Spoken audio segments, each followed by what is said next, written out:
Hello everyone, welcome to prep IAS. मेरा नाम नीलम भाटिया है और आज हम लोग एक मैराथन सेशन करने वाले हैं on important current affairs from international relations, जो आपके प्रीलिम्स 2022 के लिए बहुत इंपॉर्टेंट रहने वाले हैं। So let's dive straight into the video and let's start with the very first news. तो आपको बात आज हम जो फर्स्ट न्यूज़ बात कर रहे हैं वो है अबाउट एंटोनियो गुटरेस, जिनको मिल गया है second term as UN secretary general. तो इसमें क्या क्या बातें आपको याद रखनी है, तो ये जो सेकंड टर्म है वो 1 जनवरी 2022 से स्टार्ट होकर 31 दिसंबर 2026 तक रहेगा। इससे पहले वाला जो टर्म था एंटोनियो गुटरेस का, वो 1 जनवरी 2017 से 31 दिसंबर 2021 तक था। तो of course one key take away is UN general secretary general का जो टर्म है वो कितने साल का होता है, 5 ईयर्स का होता है। यूपीएससी एज अ टेंडेंसी वो आपसे इस बारे में जरूर सवाल पूछते हैं कि इससे पहले इनके पास क्या पोजीशन थी। तो याद रखिएगा, before being the UN secretary general, Antonio Guterres United Nations High Commissioner for refugees रहे हैं from June 2005 to December 2015। Okay, also of course ये प्राइम मिनिस्टर थे पोर्चुगल के, ये बात भी आपको याद रखनी है। तो देखिए क्या अपॉइंटमेंट प्रोसीजर रहता है यूएन सेक्रेटरी जनरल का। यूएन सेक्रेटरी जनरल आपको याद रखना है is appointed by general assembly but on the recommendation of the UN security council. अब इस बात का देखिए इफेक्टिवली क्या मतलब है। जो यूएन सिक्योरिटी काउंसिल के 5 परमानेंट मेंबर्स हैं जिनको हम P5 बोलते हैं, that is US, UK, France, Russia, China, इन पांचों के पास वीटो पावर है। तो अगर किसी नाम पर ये पांचों सहमत नहीं है, उस नाम को दे कैन वीटो, उसके लिए एक नेगेटिव वोट कर सकते हैं। ये बेसिकली इनकी मर्जी के बिना कोई भी यूएन सेक्रेटरी जनरल नहीं बन सकता है। नाउ एक बात again that I would mention here कि हर सेक्रेटरी जनरल को ये ऑप्शन दिया जाता है कि वो सेकंड टर्म चाहे तो कंटिन्यू करें, बट ऑफ कोर्स उसके लिए उनको इनफ सपोर्ट चाहिए होता है फ्रॉम द मेंबर स्टेट। हाँ, ऐसा भी कोई रूल नहीं है कि सेक्रेटरी जनरल सेकंड टर्म के बाद थर्ड टर्म या फोर्थ टर्म नहीं कर सकते, बट अभी तक बाय कन्वेंशन किसी ने भी 2 से ज़्यादा टर्म्स नहीं करी है। इस बार का देखिए जो प्रोसीजर था वो इसलिए भी स्पेशल था क्योंकि फॉर द फर्स्ट टाइम एक पब्लिक इनफॉर्मल डायलॉग हो रहा था सिलेक्शन प्रोसीजर के दौरान।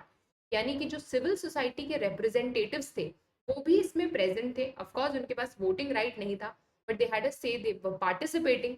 ऑफ कोर्स ये क्यों किया गया, ताकि ट्रांसपेरेंसी और इंक्लूसिविटी आए in the process of United Nations Secretary General's appointment.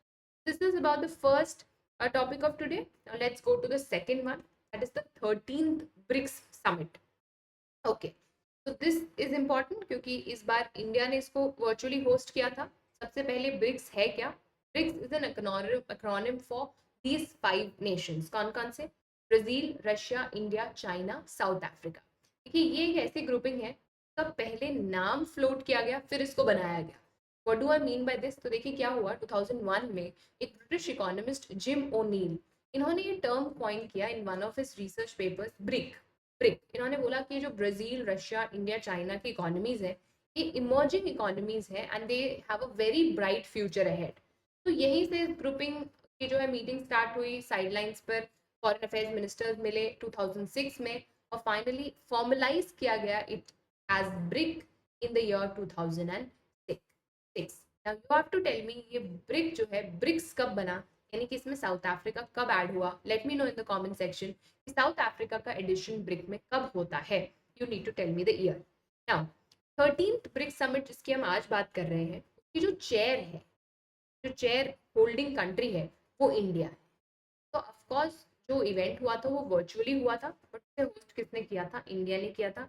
ये पहली बार नहीं है कि इंडिया ब्रिक्स समिट होस्ट कर रहा है, इससे पहले भी 2012 और 2016 में हम लोग ब्रिक्स समिट होस्ट कर चुके हैं। देखिए थीम कई बार पूछ ली जाती है, तो आप इसे ऐसे याद रख सकते हैं कि ब्रिक्स की 15th एनिवर्सरी है और एनिवर्सरी पे इन्होंने 4 केक खाए। दे एट 4 केक्स, 4C। आप इसको याद कर सकते हैं, cooperation for continuity, consolidation, consensus. Cooperation for continuity, consolidation and consensus. 4Cs. BRICS at 15, intra-BRICS cooperation for continuity, consolidation and consensus. This is the theme. Theme से related questions कई बार आ जाते हैं, तो focus करिएगा। Now again, एक important area जहाँ से सवाल पूछे जाते हैं कि भाई मीटिंग तो हो गई, पर मीटिंग के की टेकअवेज क्या थे, बेसिकली मीटिंग में क्या क्या बातें हुई, कौन कौन से एक्शंस लिए गए। तो सबसे पहले एक अडॉप्ट किया गया counter terrorism action plan. Now what do we mean by this? BRICS की कंट्रीज कोऑपरेट करेंगी किन मामलों में? काउंटर टेररिज्म के मामलों में, यानी कि रेडिकलाइजेशन को रोकना, जो ऑनलाइन टेररिस्ट थ्रेट्स बन रहे हैं उनको कंट्रोल करना, बॉर्डर मैनेजमेंट को देखना, जो इंफॉर्मेशन और इंटेलिजेंस शेयरिंग चाहिए होगी इसको करने के लिए, उस सब के लिए एक BRICS counter terrorism action plan sign किया गया है। इसके अलावा इंपॉर्टेंट दिल्ली डिक्लेरेशन अडॉप्ट किया गया। ये बहुत बड़ी बात है, बिकॉज प्लीज अंडरस्टैंड ब्रिक्स में से 2 देश ऐसे हैं जो यूएन सिक्योरिटी काउंसिल के परमानेंट 5 मेंबर्स में से हैं। और दिल्ली डिक्लेरेशन में ये कहा गया कि जो प्रिंसिपल ऑर्गन है यूनाइटेड नेशंस का, यानी यूनाइटेड नेशंस सिक्योरिटी काउंसिल, बहुत ज़रूरत है कि उसमें रिफॉर्म लाए जाएं। This is the first time जब ब्रिक्स ने ऐसा कुछ कलेक्टिव पोजीशन लेते हुए कहा है that you know the countries the reforms are needed in the UN security council. So big deal है ये, राइट? एंड प्लीज रिमेंबर इसको क्या बोलेंगे? दिल्ली डिक्लेरेशन। इसके अलावा एक इंक्लूसिव इंट्रा अफगान डायलॉग की बात हुई। हम सबको पता है यूएस के निकल जाने के बाद से अफगानिस्तान में कितनी इंस्टेबिलिटी एग्जिस्ट करती है। नॉट दैट तब इंस्टेबिलिटी नहीं थी, बट ऑफ कोर्स हम जानते हैं कि अफगानिस्तान का फ्यूचर कितने खतरे में है, और वहाँ अगर इंस्टेबिलिटी रहेगी तो आसपास के देशों को इससे डेफिनेटली फर्क पड़ने वाला है। तो एक इंक्लूसिव इंट्रा अफगान डायलॉग की भी बात हुई ताकि अफगानिस्तान में स्टेबिलिटी लाने के लिए ब्रिक्स के नेशन साथ में काम कर सकें। इसके अलावा देवर टॉक्स ऑन म्यांमार, जहाँ पर कई तरीके की समस्याएं चल रही हैं, Syria, Korean peninsula, Israel Palestine violence etcetera. But आपको 3 जो सबसे खास याद रखने हैं, that is BRICS counter terrorism action plan, जो टेररिस्ट एक्टिविटीज को रोकने के लिए कोलैबोरेटिव एफर्ट किए जाएंगे उसके बारे में है। दिल्ली डिक्लेरेशन, जिसमें बोला गया कि हम रिफॉर्म लाना चाहते हैं, there should be reforms in the UN security council. And finally एक इंक्लूसिव इंट्रा अफगान डायलॉग बात की गई। सो दीज आर द 3 की टेकअवेज जो आपको याद रखना है। ऑफ कोर्स जब ऐसा कोई न्यूज आर्टिकल आता है तो इससे रिलेटेड बैकग्राउंड इन्फॉर्मेशन पे कई स्टेटमेंट्स आ जाते हैं। तो यूपीएससी आपको क्या करेगा, वन ऑफ द ऑप्शंस जो है वो बैकग्राउंड से दे देगा। तो हम क्विकली कुछ बैकग्राउंड चेक कर लेते हैं ब्रिक्स का। जो पहली ब्रिक्स समिट हुई थी वो हुई थी 2009 में, ये कैंटनबर्ग में। प्लीज रिमेंबर हमने भी डिस्कस किया था 2006 में फॉर्मलाइज हुआ ब्रिक्स, एंड पहली समिट होती है 2009 में ये कैंटनबर्ग रशिया में। इससे पहले वाली यानी 13 से पहले वाली जो 12th समिट थी वो भी वर्चुअली होस्ट की गई थी, and it was virtually hosted by Russia. Okay, इसी तरह से मैंने आपसे कहा इससे पहले भी हम 2012 और 2016 में ब्रिक्स की समिट होस्ट कर चुके हैं।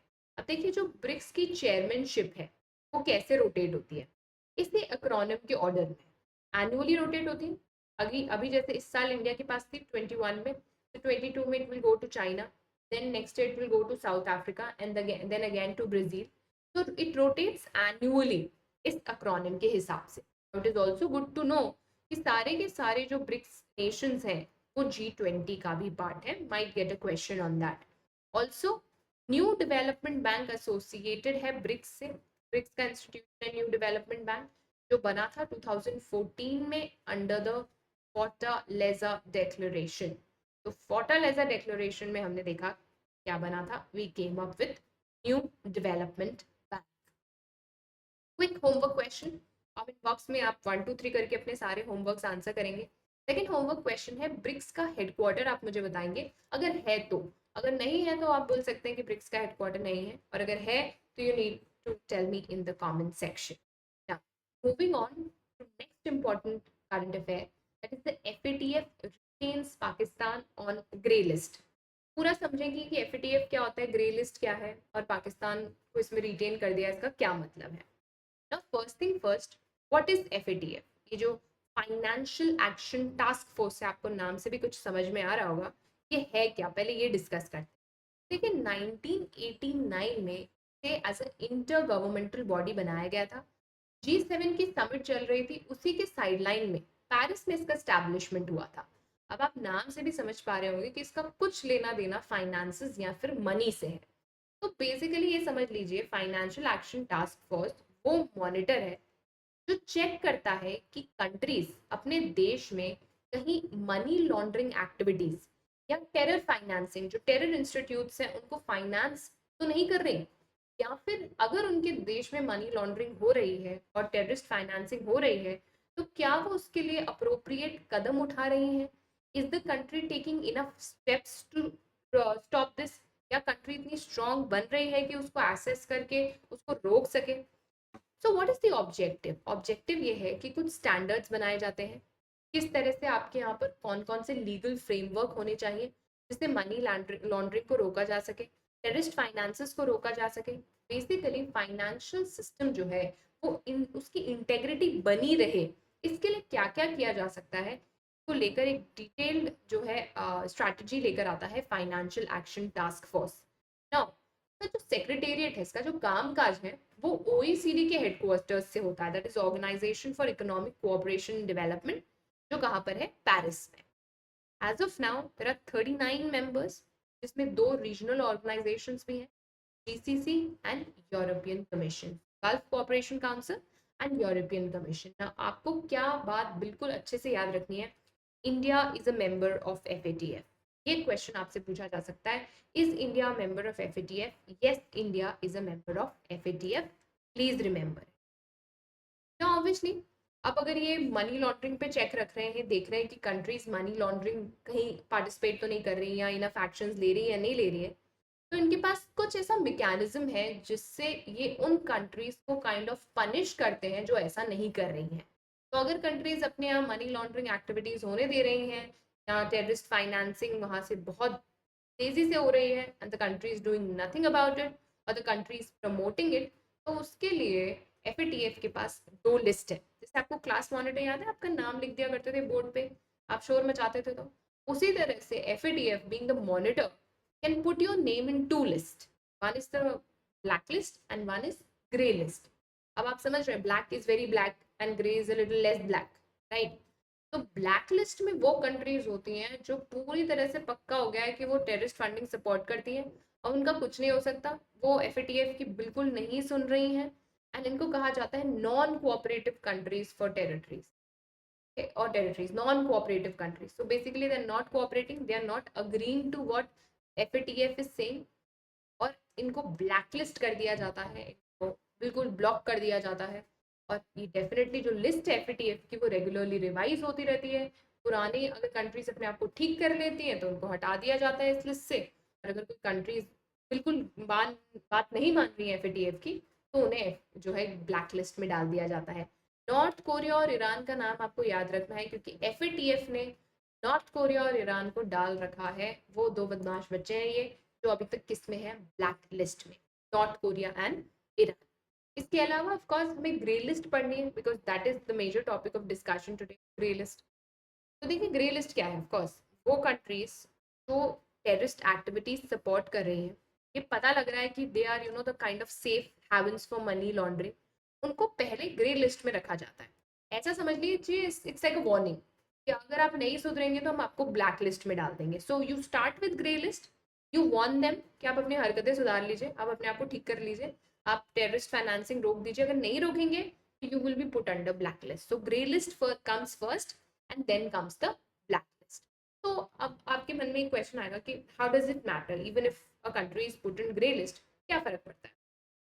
तो देखिए क्या होता है, आपके ऊपर इकोनॉमिक सैंक्शंस लगाए जा सकते हैं आईएमएफ और वर्ल्ड बैंक द्वारा, देन आपको लोन मिलने से दिक्कत हो जाएगी, अगर आपकी इकोनॉमी क्रम्बल कर रही है तो आपको बचाने वाला कोई नहीं होगा, इंटरनेशनल ट्रेड सफर करेगा और इंटरनेशनली आपको बॉयकॉट किया जाएगा। तो बेसिकली प्रेशर टैक्टिक्स के तहत और नो हेल्प के तहत आपको फोर्स करा जा सकता है टू टेक एडिक्वेट स्टेप्स, और डेफिनेटली कोई भी कंट्री नहीं चाहेगा वो ग्रे लिस्ट का पार्ट हो या ब्लैक लिस्ट का पार्ट हो, की वजह से ये हाईली सफर कर सकते हैं इन अ ग्लोबलाइज्ड वर्ल्ड। हम इतना ज़्यादा कनेक्टेड हैं कि अगर इंटरनेशनल ट्रेड नहीं हो रहा, बॉयकॉट हो रहा है, तो इसका डेफिनेटली बहुत बड़ा रेपरकशन हो सकता है। न्यूज़ पर वापस आ जाते हैं, हमें एफएटीएफ समझ में आ गया, हमें ग्रे लिस्ट समझ में आ गया, ब्लैक लिस्ट समझ में आ गया, अब देखते हैं न्यूज़ क्या है। तो देखिए अक्टूबर 2021 में ये न्यूज़ आई थी कि एफएटीएफ को ग्रे लिस्ट, एफएटीएफ ने पाकिस्तान को ग्रे लिस्ट में कंटिन्यू रखा है। नाउ इस बात को समझ लीजिए कि जून 2018 से अभी तक एफएटीएफ ने पाकिस्तान को ग्रे लिस्ट में डाल रखा है, और तो बेसिकली उनकी हरकतों में कोई सुधार नहीं आया है, that is why they are being continued to be made part of grey list. देखिए, ये अभी मैं आपको अक्टूबर 2021 की ही न्यूज़ बता रही हूँ। इसमें एक और आपको बात ध्यान रखनी है कि बिसाइड पाकिस्तान और भी कुछ कंट्रीज हैं जिनको FATF ग्रे लिस्ट में डाला गया था और बोला गया कि they are under increased monitoring, यानी इन पे बहुत ध्यान रखा जाएगा, इनका बहुत ध्यान दिया जाएगा, और अगर ये नहीं कर पाए तो they will be put in black list. तो देखिए, मैंने आपसे कहा था मॉनिटर है FATF, अब मॉनिटर ने क्या बोला, ग्रे लिस्ट में आपका नाम आ गया और आपके पेरेंट्स को PTM में जाना पड़ेगा। तो that's how you can remember कि वो कौन कौन सी कंट्रीज हैं जो ग्रे लिस्ट का पार्ट बनी। P would be for Pakistan, T would be for Turkey, M would be for Mali. So PTM का PTM क्या हो गया, पाकिस्तान, टर्की, माली, और जाना का J हो गया जॉर्डन। तो जस्ट निमोनिक जिससे आप याद रख सकते हैं कि ग्रे लिस्ट में आते ही आपको PTM में जाना पड़ेगा। So Pakistan, Turkey, Mali and Jordan 2001। Of course important ये भी है कि बोत्सवाना और मॉरिशस को से निकाल दिया गया। सो ग्रे लिस्ट से निकाल देने का मतलब एक अच्छी बात है, because they were able to control money laundering, they were able to take care of the fact कि वहाँ पर टेररिस्ट फाइनेंसिंग एक्टिविटीज ज़्यादा नहीं हो रही है, इसलिए बोत्सवाना और मॉरिशस को इस ग्रे लिस्ट से बाहर निकाल। देखिए, इसमें एक और डेवलपमेंट हुआ मार्च 2022 में, हमारी फ्रेंड को, यूएई को, जो है ग्रे लिस्ट में डाला गया है। एंड ये इंडिया के लिए बहुत इंपॉर्टेंट इसीलिए भी है क्योंकि अभी हम उनके साथ कई सारे agreements including a free trade agreement sign करके आए हैं। तो मार्च 2022 की अपडेट क्या है, UAE is also a part of grey list. I hope आपको ग्रे लिस्ट का कॉन्सेप्ट, ब्लैक लिस्ट का कॉन्सेप्ट, FATF का कॉन्सेप्ट समझ में आया। इंपॉर्टेंट है, प्लीज याद रखिएगा, no country would want to be a part of either grey list और black list, because of course that means that आपके अगेंस्ट सैंक्शंस हो सकते हैं, आपको इंटरनेशनल ट्रेड में रोका जा सकता है, आपको बॉयकॉट किया जा सकता है, आपको लोन्स नहीं मिल सकते, and no country would want that to happen. Okay, moving on to the next important news is about a country called Barbados, जो बन गया है दुनिया newest Republic. Now of course what do you mean by Republic, उस पर अभी आएंगे, but before that location देख लेते हैं एक बार बारबाडोस की। तो आपको ये कैरिबियन सी में आइलैंड नेशन दिख रहा होगा बारबाडोस, कैपिटल है Bridgetown. The Caribbean sea, this is Barbados and this is the capital Bridgetown. तो what do you mean when you say republic? देखिए, रिपब्लिक का सिंपल मतलब है कि ऐसा देश जिसकी जो हेड ऑफ द स्टेट है वो इलेक्टेड है, चाहे डायरेक्टली इलेक्टेड हो लाइक यूएसए, चाहे इनडायरेक्टली इलेक्टेड हो लाइक इंडिया। दोनों ही केसेस में हम इन कंट्रीज को बोलते हैं रिपब्लिक कंट्रीज। तो जो ये बारबाडोस है, जैसा कि मैंने आपसे कहा, एक आइलैंड नेशन है साउथ ईस्ट कैरिबियन सी में, जिसकी कैपिटल है bridge town. For the longest time यानी 1625 से ये ब्रिटिश कॉलोनी रहा है। तो लगभग 400 साल ब्रिटिश एम्पायर यहाँ पे रहा। वही सब जो उन्होंने पूरी दुनिया में करा, ट्रेड कॉमर्स के नाम पे, operation and colonialism and what not, slave trade and what not. तो 1625 से लेकर 1966 तक ये ब्रिटिश राज चलता रहा और 1966 में बारबाडोस को इंडिपेंडेंस मिली। पर यहाँ समझने वाली बात ये है that even though they got independence in the year 1966, ये कंटिन्यू करते रहे as being under the monarch of Britain. तो what has happened recently is Barbados ने ये बोल दिया है कि टू अब हमारी हेड ऑफ द स्टेट नहीं है। तो from 1966 till 2001 they were still being governed under, or kind of they were under the Queen Elizabeth II as their head of the state, which is no longer happening, और इसीलिए बन गई है दुनिया की सबसे नई Republic. Important, so 55 years of independence के बाद इन्हें कॉलोनियल रूल के आखिरी निशान से छुटकारा मिला है and now they are finally a republic nation. Please understand कि इसके बाद भी इन्होंने ये बोला that they will continue to be a part of Commonwealth nations. Commonwealth nations देखिए क्या है, एक ग्रुपिंग है उन देशों की जो कभी ब्रिटिश की कॉलोनी थे, ब्रिटेन की कॉलोनीज थे, उनका एक ग्रुप है जिसको हम कहते हैं कॉमनवेल्थ ऑफ नेशन। तो please remember small news article that is about Barbados. Barbados की लोकेशन एक बार देख लीजिए, कैपिटल याद रखिएगा ब्रिज टाउन, कैरिबियन सी में है, world newest Republic.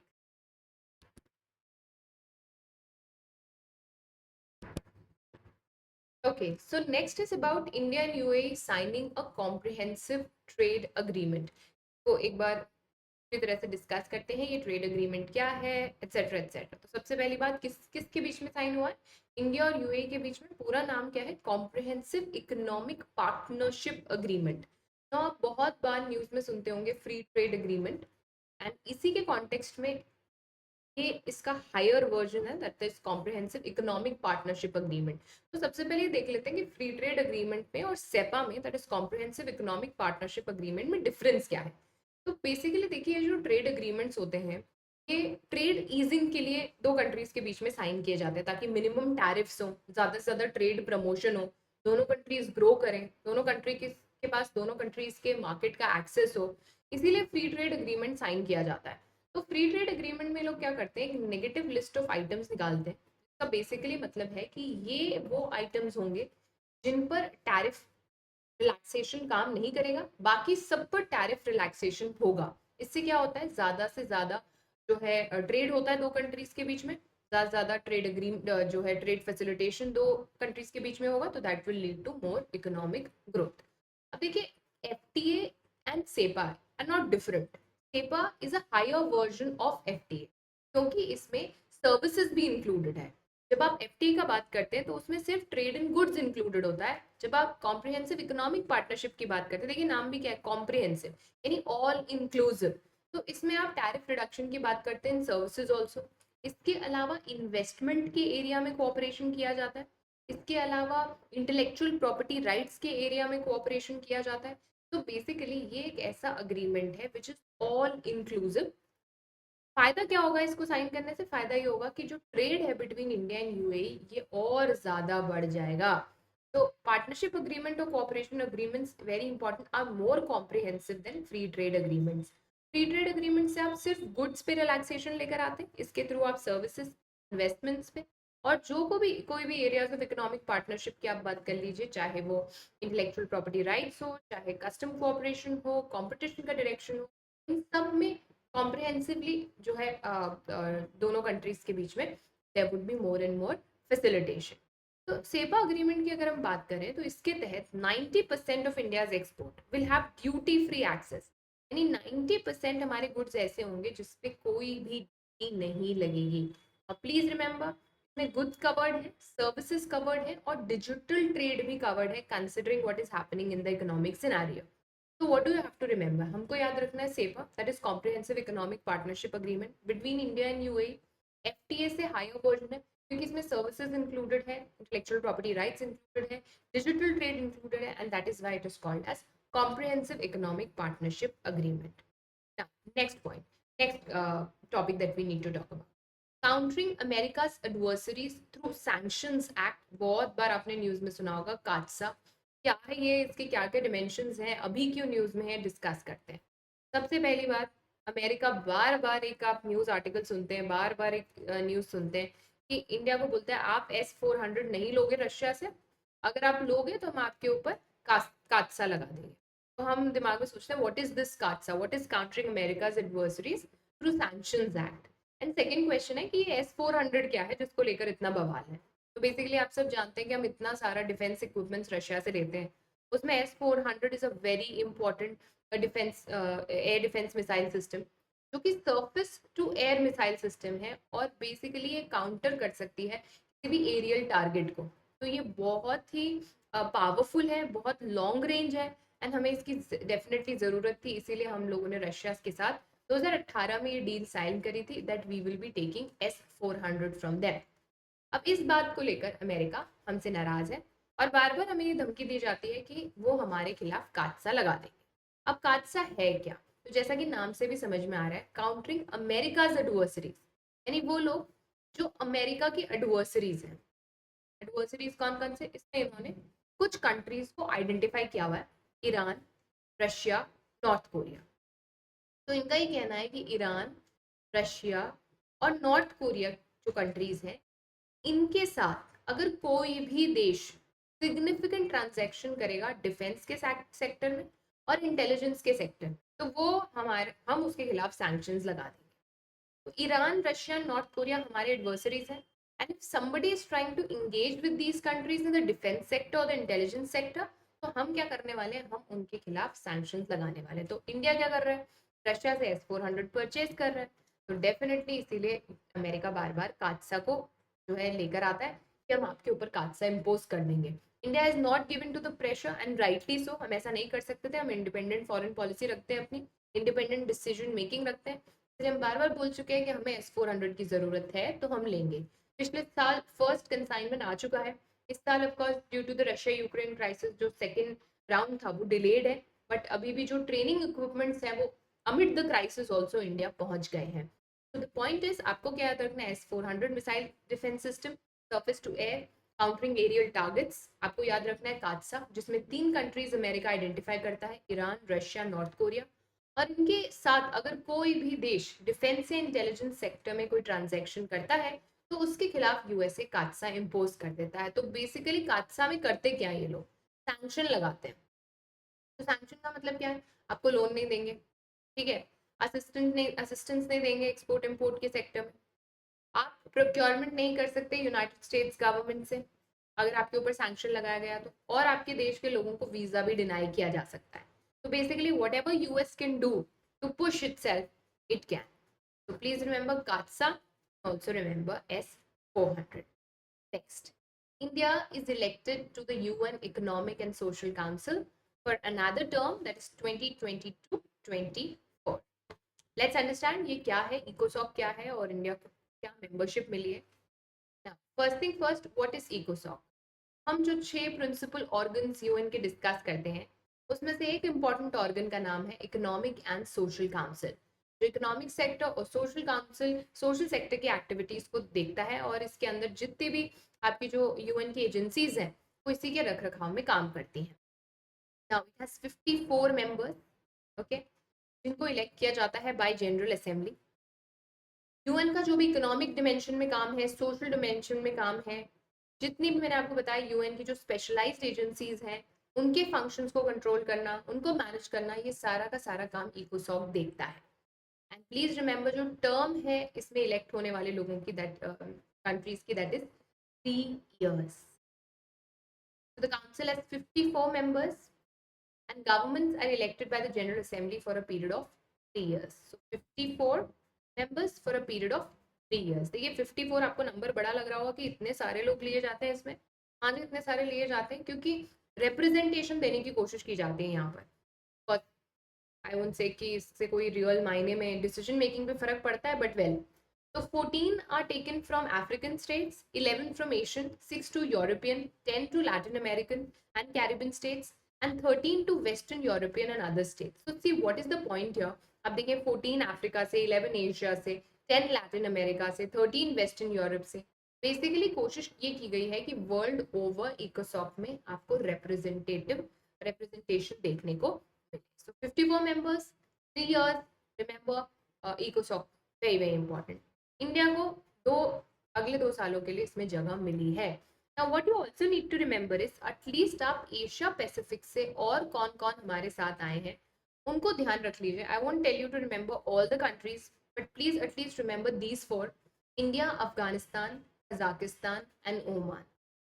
India, Afghanistan, Kazakhstan and Oman. Why I am saying this is because पूछ सकते हैं besides India which other country has secured a seat in इकोसॉक फ्रॉम एशिया पैसिफिक। आपको पता होना चाहिए India, Afghanistan, Kazakhstan and Oman.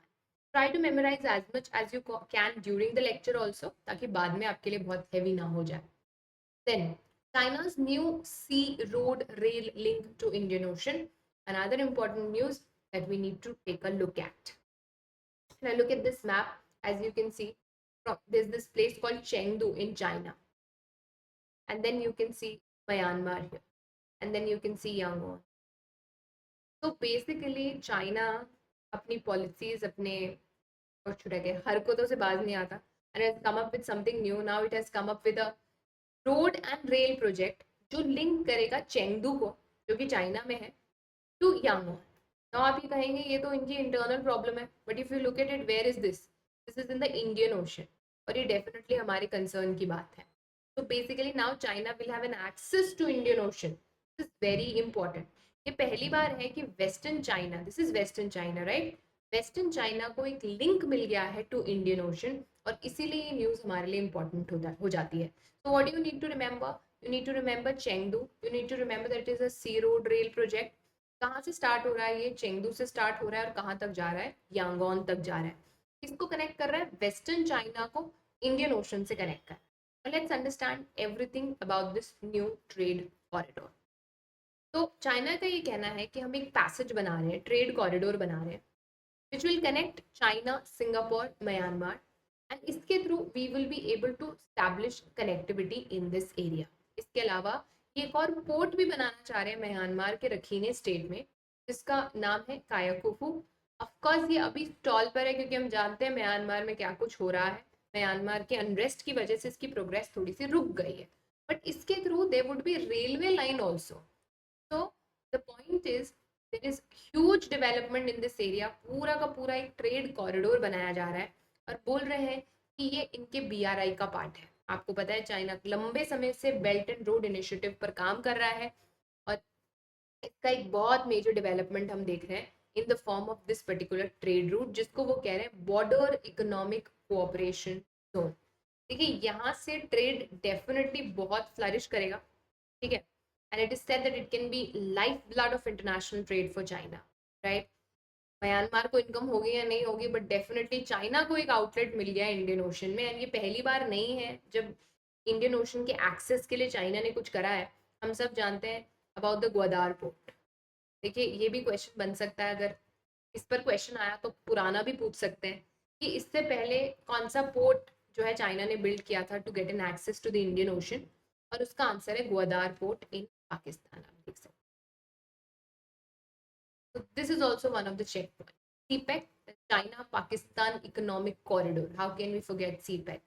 देखिए ये सब चाइना के स्ट्रिंग ऑफ पर्ल्स थ्योरी का हिस्सा है. स्ट्रिंग ऑफ पर्ल्स का बेसिकली मतलब क्या है? चाइना क्या कर रहा है, इंडियन ओशन में कुछ स्ट्रॉन्ग पॉइंट्स बना रहा है ताकि वो अपनी स्टेशंस बना सके, वहाँ पे नेवल बेसिस बना सके, वहाँ पर हमेशा जो है ट्रेड कनेक्टिविटी स्टैब्लिश हो जाए, इंटेलिजेंस हब्स वहाँ पर बन जाए. बेसिकली इंडिया को चारों तरफ से माला की तरफ घेरने की कोशिश की जा रही है इंडियन ओशन, जिससे कि आप पर्ल्स स्टेशन, एक माला में जो पर्ल होते हैं अलग अलग जगहों पर, उसी तरह से कोशिश ये है कि इंडियन ओशन में अलग अलग पॉइंट्स बनाकर इंडिया को घेरा जा सके. And this is what they call as string of, what is called as string of pearls. इसमें ग्वादार पोर्ट ऑलरेडी था. आपको क्या याद रखना है? A new project has been added which moves from Chengdu, China and goes on till Yangon, Myanmar. Important point है, please remember in the comment box. Why don't you tell me by the way कि string of pearls के opposition में India कौन सी policy लेकर आया है? But what is the policy that India is following to counter kind of string of pearls? देखिए China का ना ये बहुत ही स्ट्रैटेजिक मूव इसीलिए भी है क्योंकि चाइना को पता है कि मलक्का स्ट्रेट में उसकी पोजीशन इतनी स्ट्रॉन्ग नहीं है. In the sense Malacca strait से बहुत सारा ट्रेड करता है चाइना, तो कल को किसी भी रीजन से अगर मलक्का स्ट्रेट में ब्लॉकेड आता है, अब चाइना के पास एक और ऑप्शन है, एक और ट्रेड रूट वो तैयार कर रहा है जिसके थ्रू उसको ओशन का एक्सेस मिल सकता है. So remember string of pearls, remember Gwadar port, remember about this new trade route that is starting from Chengdu to Yangon. Okay, next is about AUKUS grouping. इसको डिस्कस कर लेते हैं. Again can form a question. तो basically क्या है ये एक बार देख लेते हैं कौन कौन सी कंट्रीज इसमें इन्वॉल्व है. तो A is for Australia, UK, you know, and US. 3 countries trilateral security partnership है. Please take a look. Trilateral security partnership, और कौन से एरिया के लिए? इंडो पैसिफिक के. देखिए इंडो पैसिफिक और यूएस सुनते ही आपको ध्यान आ जाना चाहिए कि कहीं ना कहीं ये कुछ किया जा रहा है टू काउंटर चाइना. मतलब ये बनता है इंडो पैसिफिक में सिक्योरिटी पार्टनरशिप लाने का if you are not dealing with China. तो बेसिकली यूएस ने मना करा है कि हम इसको चाइना को काउंटर करने के लिए नहीं लेकर आ रहे हैं, बट डेफिनेटली जो साउथ चाइना सी में चाइना कर रहा है उसके असर्टिव ऑपरेशंस को, उसके असर्टिव एक्शंस को रोकने के लिए ये जो है ग्रुपिंग बनाई गई है. और इसमें एक बहुत बड़ी बात है, बहुत बड़ी हाईलाइट है इसकी, जिसपे क्वेश्चन भी आपसे पूछेंगे. दैट इज यूएस अपनी न्यूक्लियर सबमरीन टेक्नोलॉजी शेयर करेगा ऑस्ट्रेलिया के साथ. This is the big deal, this is the big point कि इससे पहले सिर्फ यूके के साथ उन्होंने ऐसा करा है. And this can be a game changer. So US would be sharing its nuclear submarine technology with Australia. Focus group क्या है इनका? फोकस ग्रुप है Indo Pacific.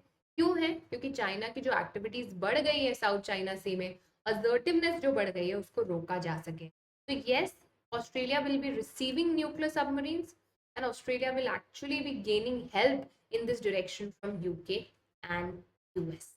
Bye the way, जब भी आप ऑकस सुने, आपको 5 आई अलायंस के बारे में भी पता होना चाहिए, क्योंकि इन तीनों में, ऑस्ट्रेलिया, यूएस, यूके में अगर दो कंट्रीज मिला दें, that is Canada and New Zealand. Okay, if you add Canada and New Zealand to UK and US, you get 5 I alliance.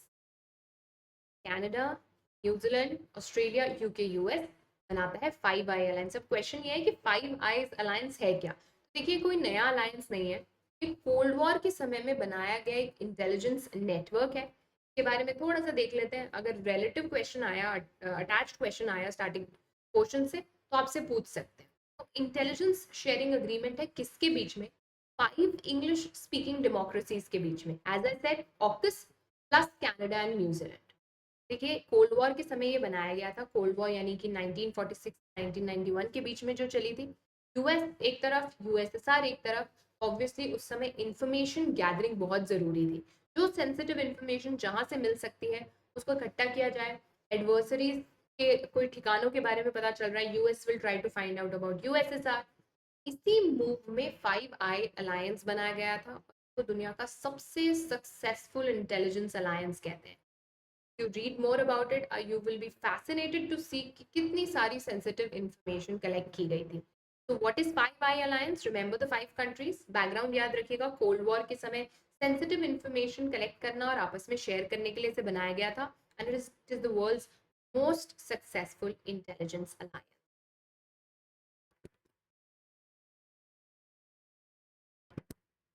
चलिए, तो अब बात करते हैं चाइना की, और कैसे डेवलपिंग टैग को लेकर इशू बना है अराउंड चाइना। तो हम सब जानते हैं चाइना अपने आप को डेवलपिंग कंट्री मानता है, और हम सब ये भी जानते हैं कि कितनी तेजी से उनकी इकोनॉमी ग्रो कर चुकी है। तो अब देखिए, प्रॉब्लम क्या है, जब आप डब्ल्यूटीओ को पढ़ते हैं, डब्ल्यूटीओ की वर्किंग को समझते हैं, तो डब्ल्यूटीओ कहीं भी डेवलप्ड और डेवलपिंग वर्ड को डिफाइन नहीं कर रहा है। तो मेंबर कंट्रीज जो डब्ल्यूटीओ की मेंबर हैं, उनकी फ्री विल है कि वो अपने आप को क्या मानती है। वो अपने आप को डेवलप्ड कंट्री अनाउंस करती हैं या डेवलपिंग कंट्री अनाउंस करती हैं। तो बेसिकली डब्ल्यूटीओ ये टैग किसी को नहीं देता। कंट्री अपने आप ये डिसाइड करती है कि वो डेवलपिंग ब्रैकेट में आती है या डेवलप्ड ब्रैकेट में आती है। लेकिन यहाँ एक क्लॉज है, अगर बाकी मेंबर कंट्रीज चाहें तो इंडिविजुअल कंट्री के इस डिसीजन को चैलेंज कर सकती हैं और ये कह सकते हैं ये डेवलपिंग कंट्री नहीं है। और एग्जैक्टली यही हुआ है। चाइना के इस डेवलपिंग टैग को कंट्रीज द्वारा चैलेंज किया गया है। So first that you need to know is WHO कोई डेफिनेशन नहीं देता डेवलपिंग और डेवलप्ड की। ये आपका एक प्रीलिम्स में स्टेटमेंट बन सकता है एज इट इज, आपको याद रखना है। There is no definition given by WTO. But जो 164 इसके मेंबर स्टेट्स हैं, उनमें से 2/3 अपने आप को डेवलपिंग टैग में मानते हैं, right. So as I said, a WTO member can declare themselves developing nations, और इसी का फायदा उठाते हुए चाइना अपने आप को डेवलपिंग मानता है, ताकि जितने भी बेनिफिट्स हैं of being a developing nation, of getting special and differentiated treatment, क्योंकि जो डेवलपिंग नेशंस हैं उनको स्पेशल ट्रीटमेंट मिलता है, तो अपने ट्रेड को एक्सपैंड कर लेता है चाइना इस डोमेन में। और इस तरीके की प्रैक्टिसेस का इस्तेमाल कर कर एक तरह से China is kind of fooling the world. Now यहाँ पर एक और बात ध्यान रखिएगा, why countries are pushing hard for it. अगर आप वर्ल्ड बैंक का क्लासिफिकेशन देखें, तो चाइना को पर कैपिटा इनकम के हिसाब से अपर मिडिल इनकम कंट्री माना गया है, वर्ल्ड बैंक ने ये माना है। और डेफिनेटली चाइना बहुत सारे अनफेयर ट्रेड प्रैक्टिसेस भी यूज करता है, जैसे कि it will not let other countries have benefits, जैसे कि it will give preferential treatment to its own state enterprises, data restrict रखता है, ट्रांसपेरेंसी नहीं है, इंटेलेक्चुअल प्रॉपर्टी राइट्स की कोई रिस्पेक्ट नहीं है, coupled with calling itself developing in WTO. इन सब की वजह से कंट्रीज हैं डब्ल्यूटीओ की, उन्होंने इसके against they have raised voice and said that China is not a developing country, and for sure we know this because अगर हम डेटा समझें और जानते हैं, तो we know that it is the world's second largest economy and it has quarter of the world's GDP growth. तो ऐसी country को आप कैसे अपने आप को how can you call developed, and that is the reason why so many countries are protesting against this. देखिए आपसे ये क्यों इंपॉर्टेंट है, बहुत ही हाई टिकट क्वेश्चन है इन द सेंस, थोड़ा सा पढ़ के आपको ये बहुत हेल्प कर सकता है। So all that you need to know is WTO कोई भी डेफिनेशन नहीं देता of developing and developed. Countries खुद अपने आप को डेवलपिंग या डेवलप्ड ब्रैकेट में डालती हैं, और चाइना अपने आप को क्या मानता है, डेवलपिंग मानता है। ऑल्सो रिमेंबर वर्ल्ड बैंक के हिसाब से it falls under middle income country category. Next, Pakistan is violating freedom of air comes calls for a question। देखिए तो रिसेंटली क्या हुआ है, इंडिया ने एक डायरेक्ट फ्लाइट स्टार्ट करी है जो श्रीनगर से और शारजा को कनेक्ट करेगी, that is it will land in UAE. Okay, तो गो फर्स्ट इसको ऑपरेट कर रहा है, जिसको हम पहले गो एयर कहते थे।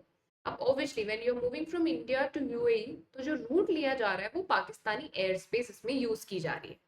तो पाकिस्तान ने इस फ्लाइट को परमिशन डिनाई कर दिया और ये कहा that you can not take this route to reach your destination. अब this may sound like a personal decision, ऐसा लग सकता है कि तो पाकिस्तान का डिसीजन है, बट ऐसा नहीं है। We have some provisions for it, और in fact there is something known as freedom of the air. और फ्रीडम ऑफ द एयर के जो प्रिंसिपल्स हैं जिसके बारे में हम अभी बात करेंगे, उसका फर्स्ट प्रिंसिपल यहाँ पाकिस्तान ने वायलेट कर दिया है। Now what is this? What is freedom of air? Let's understand. देखिए फ्रीडम ऑफ एयर का बेसिकली मतलब ये है कि एक कन्वेंशन है जिसका नाम है शिकागो कन्वेंशन इन 1944। ओके, जिसमें ये फ्रीडम ऑफ एयर के रूल्स बनाए गए थे। तो आपको प्लीज ये ईयर भी याद रखना है, and you also need to remember the convention. Freedom of air कौन से कन्वेंशन से आया, ये आपसे पूछा जा सकता है। शिकागो में हमें मिला फ्रीडम ऑफ एयर, तो शिकागो कन्वेंशन। तो बेसिकली इसमें ये बोला गया कि जो भी इस कन्वेंशन की अग्रीन पार्टीज हैं, वो ये कहती हैं कि जो कंट्रीज हैं वो एयरलाइंस को स्पेस प्रोवाइड करेंगी to move above its places. इसके अलावा लैंडिंग अगर आपको वहां करानी पड़ रही है तो उसकी भी शिकागो कन्वेंशन में प्रोविजंस हैं। तो इस तरह से फ्रीडम ऑफ एयर के 9 प्रिंसिपल्स इसमें डिक्लेयर किए गए। Now of course all 9 are not relevant for us, हमें सिर्फ फर्स्ट की यहाँ पर हम बात करनी है। तो जो सिग्नेटरीज है इस कन्वेंशन की, उन्होंने ये डिसाइड किया कि ये फंडामेंटल रूल रहेंगी, ये 9 फ्रीडम ऑफ एयर हम एक दूसरे को ग्रांट करेंगे, और इसी को पाकिस्तान ने वायलेट किया है। तो what is this first freedom of right? इस फर्स्ट फ्रीडम ऑफ राइट का मतलब ये है कि अगर कोई फ्लाइट ए कंट्री से बी कंट्री तक जा रही है, और मीनवाइल वो सी कंट्री से फ्लाई कर रही है, सी कंट्री को अपनी स्पेस अलाउ करनी होगी for the movement. So it is granted by one state to another state to fly across its territory without landing. Obviously यहाँ पर लैंड तो नहीं कर रहा है plane, it is only flying above it.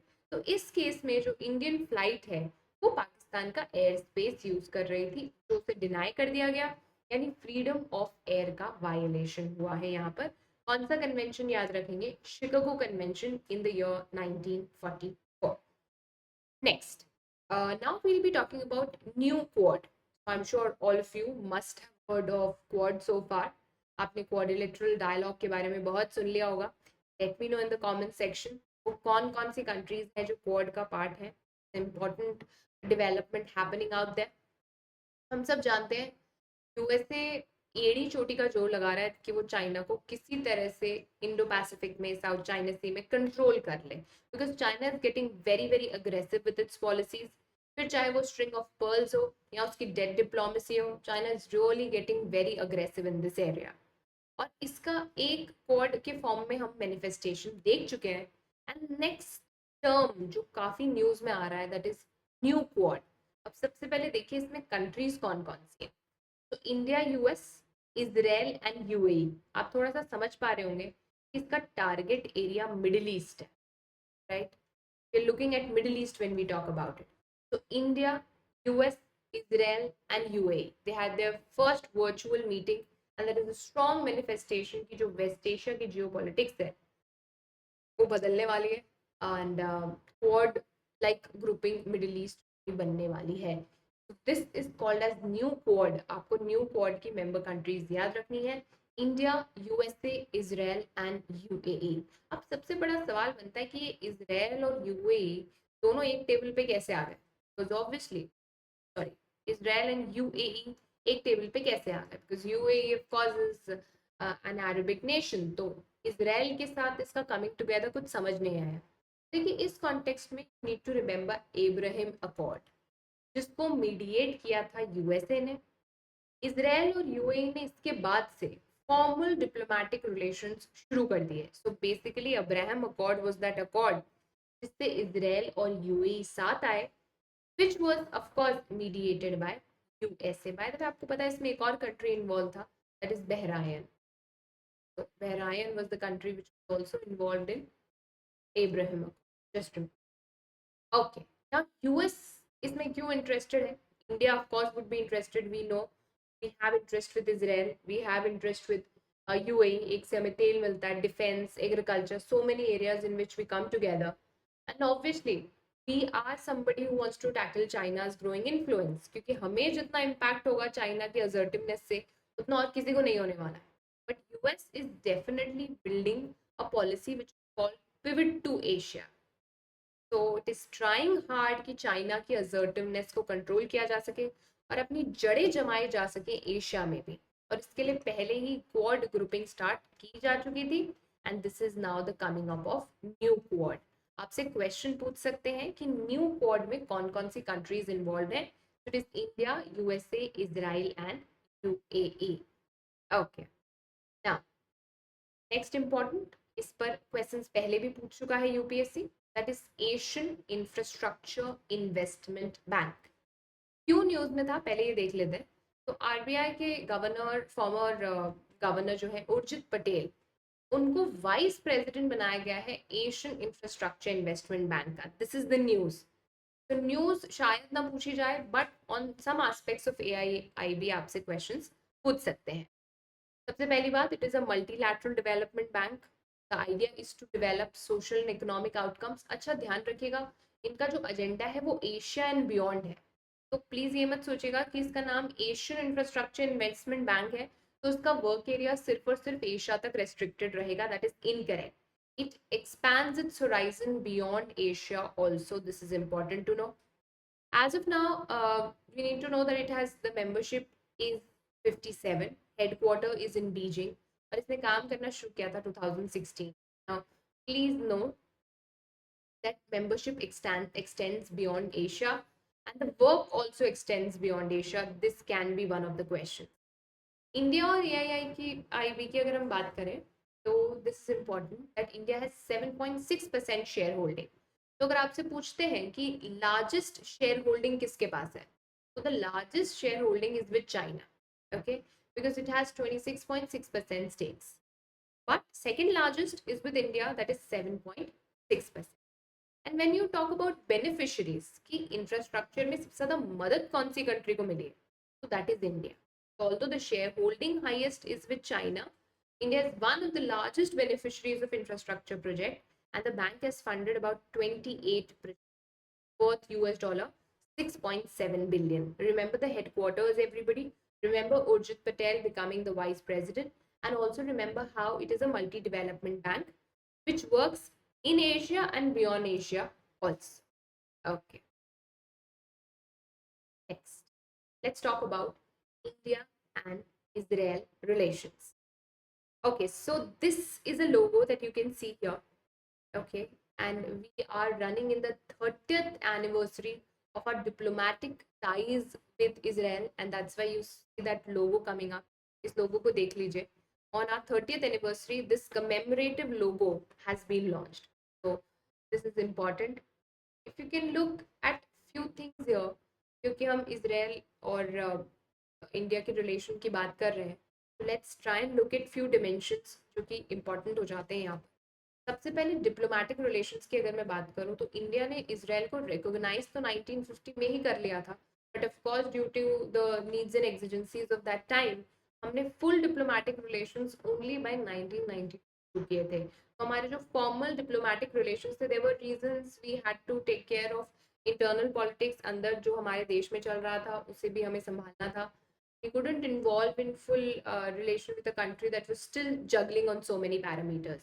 So 1992 is the time when we started full diplomatic ties, and that's why you can see we are running in the 30th anniversary. अगर मैं economic और commercial relations की बात करूं तो अगर 1992 का हम डेटा देखें तो यूएस डॉलर 200 मिलियन का हमारा ट्रेड था, and if you look at the latest data, it is 4.14 billion, and it does not include defense as of yet. So that is huge, or this is in India's favor. We need to remember trade in diamonds सबसे ज़्यादा होता है, 50% of bilateral trade हमारा diamonds के sector में होता है. It is very important. And India is Israel's third largest trade partner in Asia and seventh largest globally. So globally भी अगर हम देखें तो हम इसराइल के सेवेंथ लार्जेस्ट पार्टनर हैं, एंड ऑल्सो इन एशिया अगर हम देखें तो थर्ड लार्जेस्ट ट्रेड पार्टनर्स. बहुत सारे सेक्टर्स में इन्वेस्टमेंट चल रहा है. आप देखिए renewable energy, telecom, real estate, water technologies, research and development. There is huge investment flowing in this area. और ना केवल इन्वेस्टमेंट, हमें इसराइल की एक्सपर्टीज भी यहाँ पर मिल रही है, which is very very important. Also please remember India is the largest buyer of military equipments from Israel. Huge, and of course we are the second largest we receive it. So Israel is the second largest defense supplier to India. सबसे ज्यादा हमें defence equipments Russia दे रहा है, उसके बाद Israel दे रहा है. Huge, big deal. Agriculture में इसराइल के साथ हमारा काफी काम चल रहा है, प्रॉब्लम्स काफी हद तक सिमिलर है. इसके अलावा एग्रीकल्चर में ब्रेक थ्रू रेवोल्यूशन लेकर आया है Israel. From drip irrigation to hydroponics, aeroponics, Israel ने अनदर लेवल पे एग्रीकल्चर को पहुंचा दिया. और इसीलिए have signed a cooperation in agriculture deal with Israel, so that हमें उस एरिया में एक्सपर्टीज, उस एरिया में नो हाउ मिल सके. इसके अलावा the big news is Israel is joining international solar alliance, and I hope you know India lead है international solar alliance. हमारे यही इसका हेडक्वार्टर है. Late me know in the comment box. I hope आप अपने होमवर्क्स को 1 2 3 4 में categorise कर रहे हैं. Late me know in the comment box कि कहाँ है इंटरनेशनल सोलर अलायंस का headquarter. So definitely once Israel comes in and becomes a part of international solar alliance, that would be one more area where India and Israel would be cooperating. Okay, next. Indian Ocean Naval Symposium, another topic that you can get a question from. तो देखिए सबसे पहले तो अभी जो Indian Ocean naval symposium था, that was the 7th edition of the naval symposium. 7th in line था ये. Now the question is what is a naval symposium. अब सबसे पहले ये समझ लीजिए कि जो भी इंडियन ओशन से लगती हुई टेरिटरीज हैं, या तो इंडियन ओशन की पेरिफेरी में आती हैं या इंडियन ओशन से बॉर्डर शेयर करती हैं, उन्होंने मिलकर ये इंडियन ओशन नेवल सिंपोजियम बनाया है ताकि मैरीटाइम कोऑपरेशन इंक्रीज किया जा सके और इस एरिया में जो सिक्योरिटी थ्रेट्स हैं, रीजनल सिक्योरिटी की जो प्रॉब्लम्स हैं, उनको केटर किया जा सके. तो what are the areas Indian Ocean से या तो आपका बॉर्डर लग रहा है या फिर आप उस इंडियन ओशन के जो है पेरिफेरी में आते हैं, तब आप IONS का पार्ट बन सकते हैं. जो 7th एडिशन था इसका, वो होस्ट करा था फ्रेंच नेवी ने पेरिस में इन 2021, राइट. के अलावा so if they ask you in points कि इंटरनेशनल ओशन नेवल सिंपोजियम, देखिए यूपीएससी इस तरह से काफी बार क्वेश्चन पूछता है कि इंडियन ओशन नेवल सिंपोजियम कौन कौन से ऑब्जेक्टिव से बनाया गया था.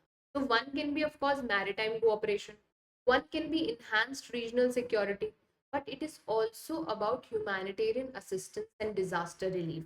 तो डिजास्टर रिलीफ में भी इनका काम रहेगा, ये भी आपको याद रखना.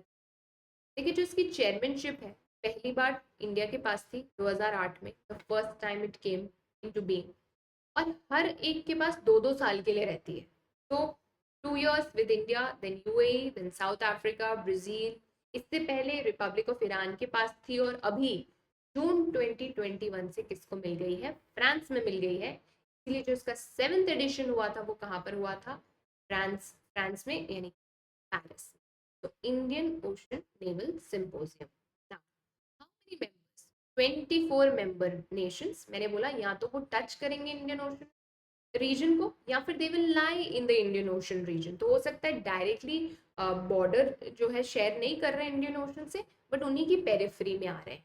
देखिए हम इनको अगर डिवाइड करें तो हम इनको ज्योग्राफी वाइज डिवाइड कर सकते हैं. देखिए लिटोरल्स का मतलब क्या होता है, that share border with water. वो कंट्रीज जो वाटर के साथ बॉर्डर शेयर करती हैं उनको लिटोरल कहते हैं. अगर मैं साउथ एशियन लिटोरल्स की बात करूं तो Bangladesh, right, India, Maldives, Pakistan, Seychelles, Sri Lanka and UK. These are the South Asian ones. आप मैप थोड़ा इमेजिन करेंगे तो आप सोच सकेंगे India, then you have Bangladesh, then you have Maldives, ऊपर पाकिस्तान, नीचे Seychelles, then you have Sri Lanka, UK. Then West Asian की बात करूँ तो Iran, Oman, Saudi Arabia and UAE. Just take a look at it exactly. अगर आप थोड़ा सा इसको अपने दिमाग में बिठा लेंगे तो एलिमिनेशन से कुछ आंसर्स कर पाएंगे। Iran, Oman, Saudi Arabia and UAE. Similarly East African littorals की मैं बात करूँ तो France, Kenya, Mauritius, Mozambique, South Africa, Tanzania. South East Asian and Australian littorals में Australia and Indonesia. Just take a look at these countries so that in case कोई question आता है तो आप आंसर कर पाए। मेजरली आपको ये सारी बातें याद रखनी है। एज आई सेड एरियाज जरूर याद रखिएगा, maritime cooperation, enhanced regional security and obviously disaster relief. These are going to be the most important.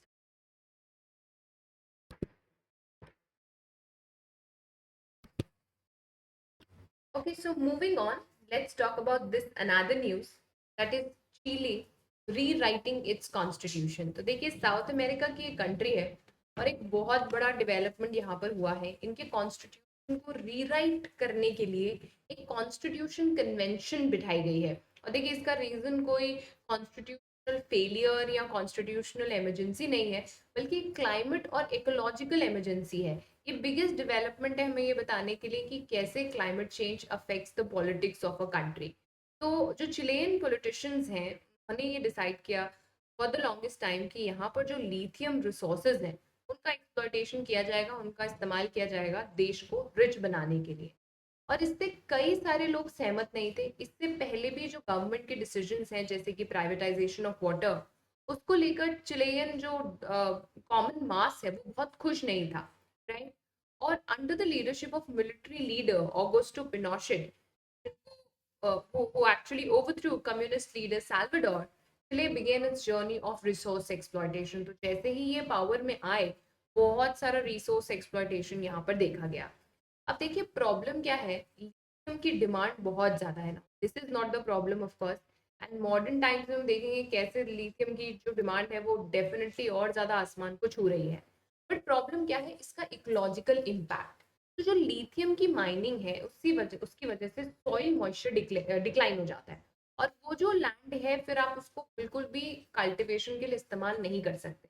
इसके अलावा जो डे टाइम टेम्परेचर्स हैं वो बहुत बढ़ जाते हैं और एरिया काफी ड्राई हो जाता है। तो डेफिनेटली लिथियम एक बहुत अच्छा रिसोर्स है in terms of economy of the nation, बहुत ज्यादा फायदा होता है इकोनॉमी को। But the point is the area becomes more and more unfit for humans. One thing is for sure, Chile is extremely rich in lithium, right? It is the second largest lithium producer after Australia. और आज की date में आप देख रहे हैं सारी battery operated vehicles का the craze is on, it is the future. तो ये जो बैटरी ऑपरेटेड व्हीकल्स हैं इसमें लिथियम का बहुत बड़ा यूज है। और सिंस इनमें लिथियम का बहुत बड़ा यूज है, you can see it in almost all smart devices. This is literally going to be the future. But problem है क्या चिले इसके लिए तैयार है, क्या यहाँ की जनता इसके लिए तैयार है? तो as more and more countries of the world will be replacing fossil fuel with lithium, definitely इसकी प्राइस बढ़ने वाली है, डिमांड बढ़ने वाली है। But the point is what the Chilean government has decided is एक नया कॉन्स्टिट्यूशन बनाया जाएगा जिसमें इस बात पे जोर दिया जाएगा कि कैसे how can we resources but so that it does not harm the humans living in that area। तो लिथियम से लेकर कई सारे रेगुलेशन इसमें आने वाले हैं, माइनिंग से रिलेटेड बहुत सारे चेंजेस नए कॉन्स्टिट्यूशन में आपको देखने को मिलेंगे। जस्ट अ क्विक पॉइंट, हम देख रहे हैं कैसे ज़्यादातर कंट्रीज डीकार्बनाइजेशन की तरफ बढ़ रही हैं और उसमें definitely lithium will be the choice. EVs या फिर electric vehicles are being talked about a lot. और इसमें जो क्लीनर ऑल्टरनेटिव है वो क्या है, लिथियम, बिकॉज इसे रिन्यूएबल एनर्जी का पार्ट देखा जाता है। बहुत ही एनर्जी डेंस है, ये चीप है, सो फार सेफ है। But the problem is it is impacting the climate and the people. तो ये जो फाइट है between lithium mining and it creating toxic regions, मैंने आपको बताया यहाँ का पानी जो उसके आसपास का पानी है वो सॉल्ट वाटर ब्राइन में हो जाता है and it is definitely becomes unfit for human consumption. जो सॉइल है उसका मॉइस्चर खराब हो जाता है तो आप उस पर वेजिटेशन नहीं कर सकते।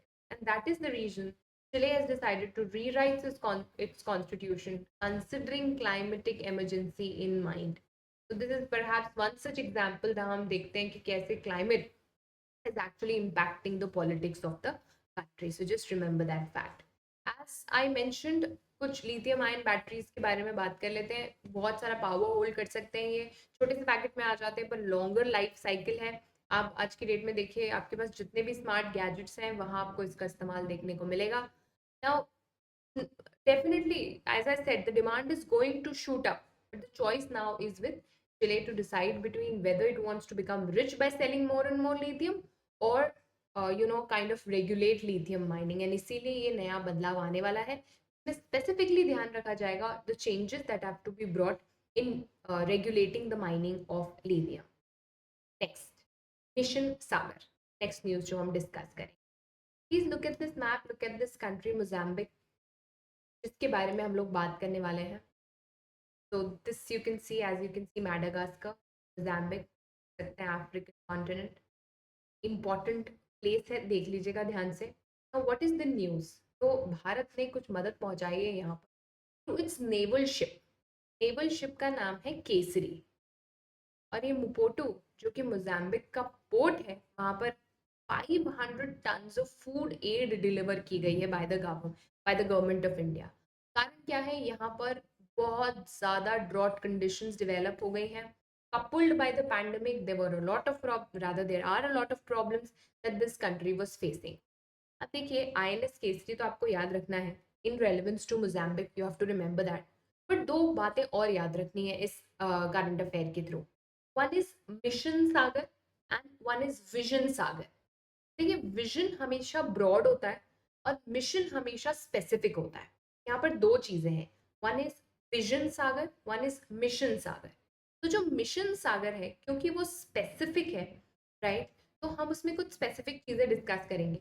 ये मई 2020 में लॉन्च किया गया था और आइडिया ये था कि जो भी कोविड-19 से इम्पैक्टेड कंट्री है इंडियन ओशन से जो लगती है, मैंने आपसे कहा था लिटोरल स्टेट्स, मतलब जिनका बॉर्डर इंडियन ओशन से शेयर होता है, जैसे कि Maldives, Mauritius, Madagascar, Comoros, Seychelles, इन सारी कंट्रीज को कोविड-19 के समय भारत मदद पहुंचाएगा. तो इंडियन जो हमारा इंडियन नेवी है, उसने मिशन सागर के तहत बहुत सारी मदद, medical help, humanitarian help Indian Ocean region में पहुंचाई. Now see how specific it is related to कोविड-19 and the help that is needed to deal with it, right. ये मई 2020 में आया, लेकिन इससे पहले ही there was this vision Sagar. का नाम है security and growth for all in the region. As I said, ये ब्रॉडर विजन है जो कि 2015 में लॉन्च किया गया था. इंडिया का स्ट्रैटेजिक विजन है for the development of Indian Ocean region. अब उसमें हमने स्पेसिफिक चीज क्या करी, हम मिशन सागर लेकर आए सो दैट कोविड-19 से जो इम्पैक्ट हुआ उसमें भारत मदद कर सके. But what is this vision Sagar? So this vision Sagar was the idea कि इंडिया कैसे अपने economic relations, security relations in maritime neighbours के साथ जो इंडियन ओशन में फॉल करते हैं बढ़ा सकती, और कैसे इन सारी जगहों की मैरिटाइम सिक्योरिटी को इंश्योर किया जा सकता है. अब of course there is a China angle to it, we want to counter China with this strategy, but उसके अलावा India really wants to secure its national interest in the Indian Ocean region. बार बार ये कहा गया that we want to be inclusive in this region, ये सबके लिए खुला रहे, किसी एक की बहुपत्ती ना हो जाए, किसी एक का इस पे मोनोपोली ना हो जाए, एंड जो भी कुछ इंडियन ओशन में हो वो इंटरनेशनल लॉ को रिस्पेक्ट करते हुए हो. तो आपको क्या क्या याद रखना है, you need to remember vision Sagar, security and growth for all in the region is the broader vision. Mission Sagar that is related to कोविड-19, and of course you need to know INS Kesari के तहत रिसेंटली मुपोटो मोजाम्बिक्यू में food deliver किया गया. इसके अलावा in fact जो है मिलिट्री सहायता भी यहाँ पर की गई. तो please remember the biggest news of international relations this year. Now, see, the topic is very, very vast. Of course, all of you must have been reading a lot about this, considering you are an UPSC aspirant.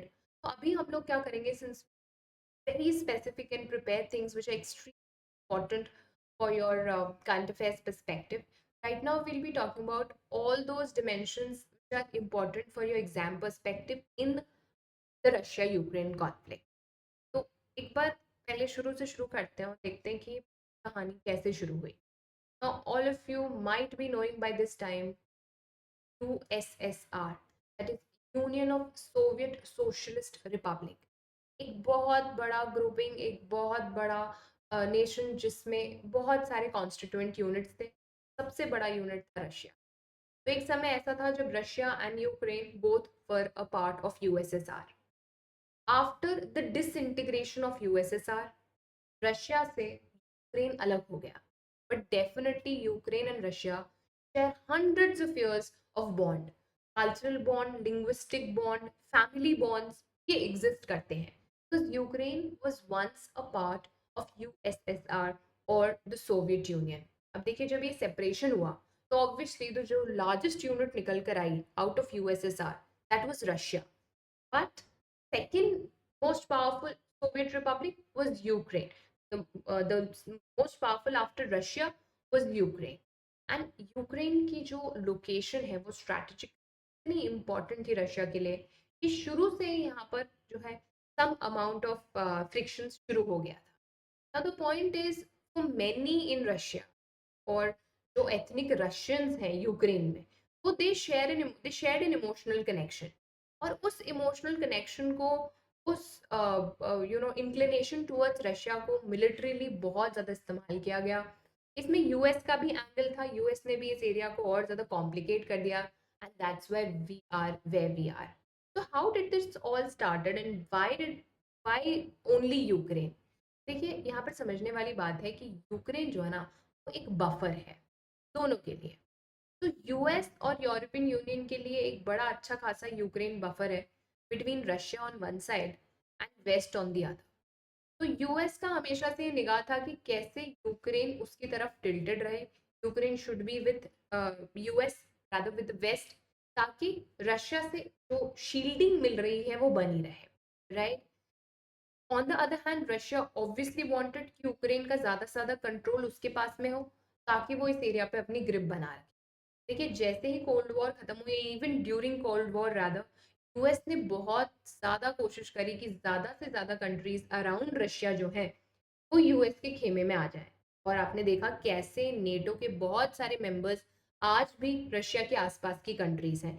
चाहे वो Baltic countries ही क्यों ना हो, they are up, चाहे वो Turkey ही क्यों ना हो. तो always there was this plan of kind of, no I am not taking sides here, but USA was very strategically placing its feet in and around Russia. And Russia definitely wanted to counter that. Russia definitely चाहता था कि वो अपने influence को इस area में बनाए रखे.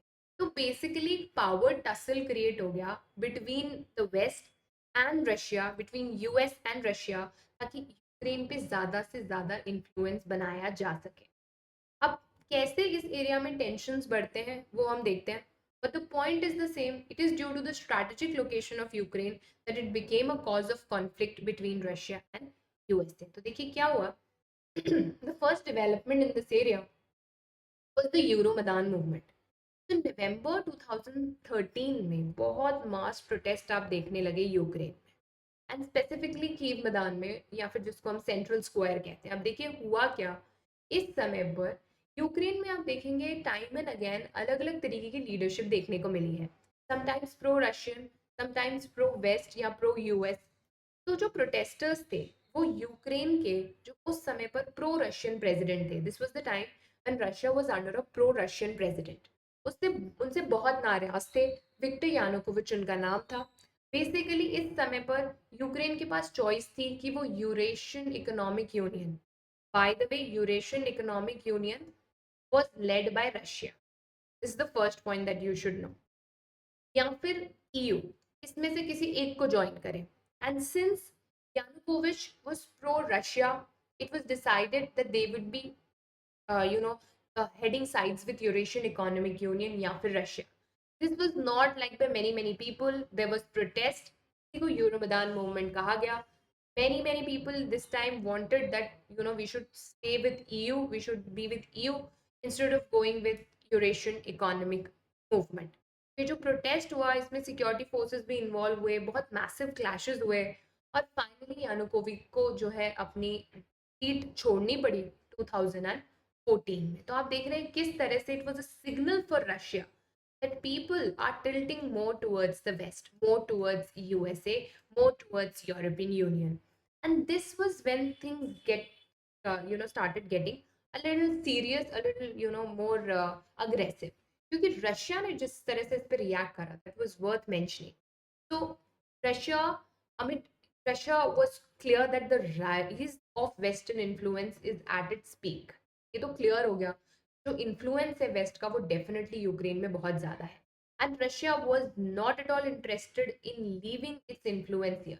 पर इसमें जो उसने स्ट्रैटेजिकली टारगेट किया वो था क्रीमिया। देखिए क्रीमिया अगेन अपने लोकेशनल एडवांटेज की वजह से, अब एडवांटेज कह लीजिए या डिसएडवांटेज कह लीजिए, इसके लिए बहुत ज़्यादा रशिया इसमें इंटरेस्टेड था बिकॉज क्रीमिया से डायरेक्ट एक्सेस मिलता है आपको ब्लैक सी का, राइट, और फिर ब्लैक सी से मेडिटेरेनियन सी का।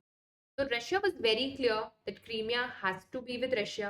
So Russia decided to take action and it invaded Crimea. इसी को हम बोलते हैं annexation of Crimea, which was by now the part of Ukraine, right? In fact, जो ईस्टर्न यूक्रेन में सेपरेटिस्ट मूवमेंट्स चल रहे थे उसको भी रशिया ने सपोर्ट करना शुरू कर दिया।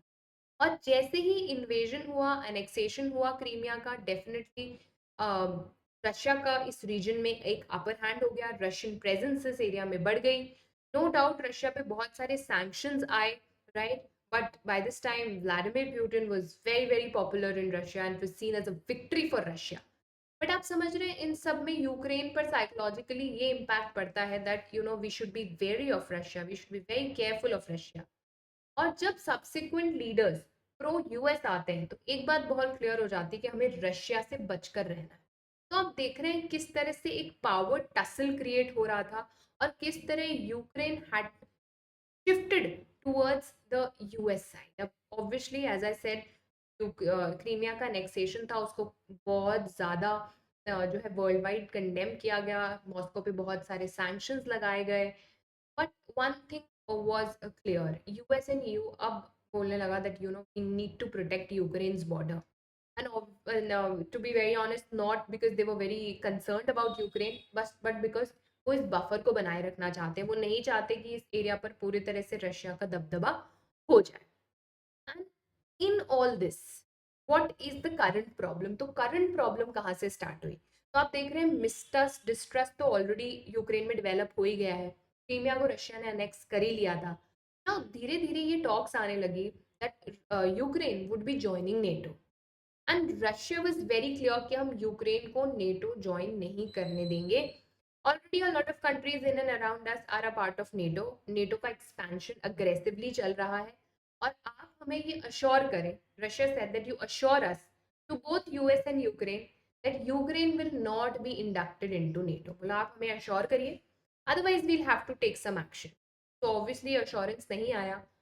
अभी भी मैं आपको बता दूं Ukraine is not a member of NATO, इसलिए आज आप देखते हैं कि नेटो फोर्सेस आपको यूक्रेन रशिया क्राइसिस में नहीं मिल रहे हैं बिकॉज नेटो ज्वाइन नहीं किया था यूक्रेन ने। Only this talk was going on and Russia said we want a assurance कि आप नेटो ज्वाइन नहीं करेंगे। नाउ व्हाट हैपेंड इन सब में was what you see today. Since Ukraine did not give an assurance, since West did not give an assurance कि NATO join नहीं करेगा Ukraine, this is the time that Russia said, okay, then we need to take some action. मैं ये नहीं कहूँगी this is the only reason Russia took action, but you can say it was the final nail in the coffin. ये वो समय था जब Russia ने बोला अब हमें the and I'm putting it in quote unquote demilitarization and denazification of Ukraine. तो हम यहाँ पर वो डीमिलिटराइजेशन करने वाले हैं, बेसिकली उसी को हम कह रहे हैं the war started and rest is history. आप देख रहे हैं क्या हो रहा है रशिया यूक्रेन में।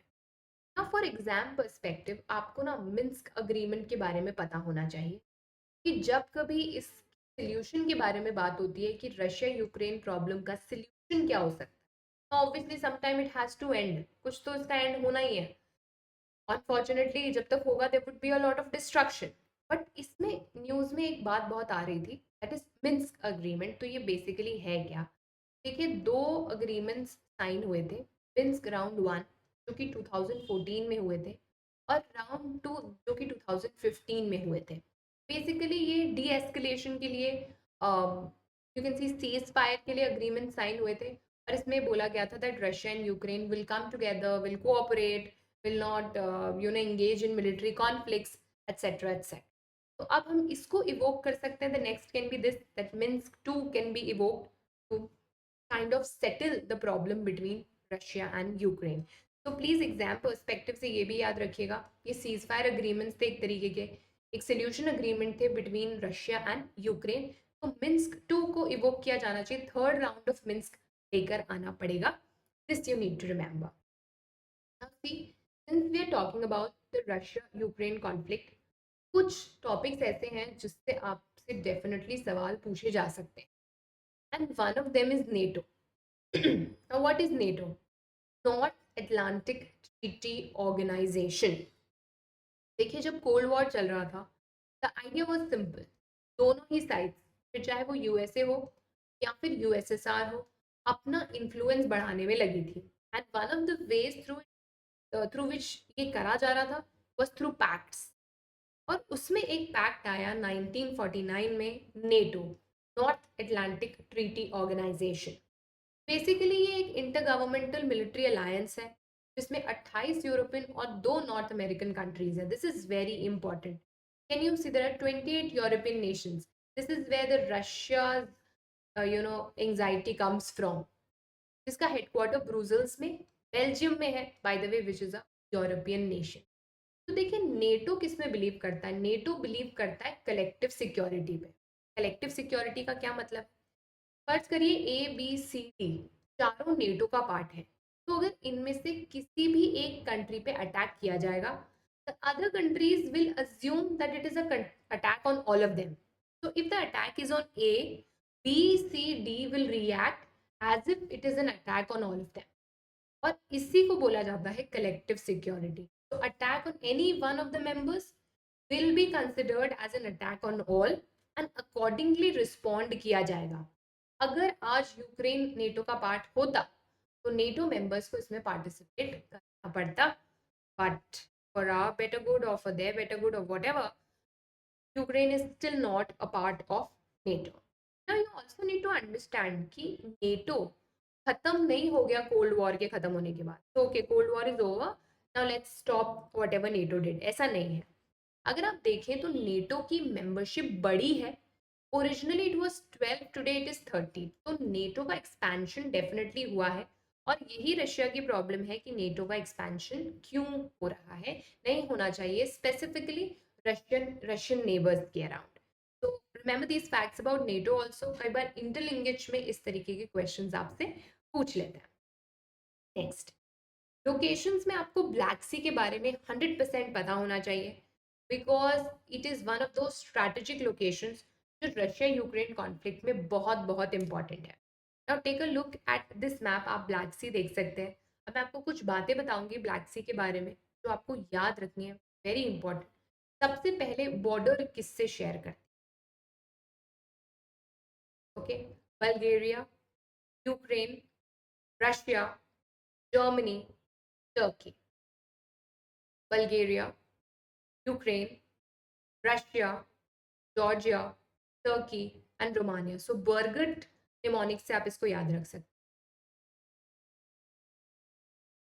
That's how you can remember. There are two R's, one is for Romania, one is for Russia, Bulgaria, Ukraine, and Turkey and Georgia. So BURGRT. That's how you can remember it. अब देखिए इसमें जो major rivers इसको water supply करती है, DQ, Danube, Dnieper, Don. Danube, Dnieper, Don. Burgut say you can remember the bordering countries, and D-Cube say you can remember the rivers that supply water to it, Danube, Dnieper and Don. Black Sea is very very important. I'm telling you, there can be a question on Black Sea.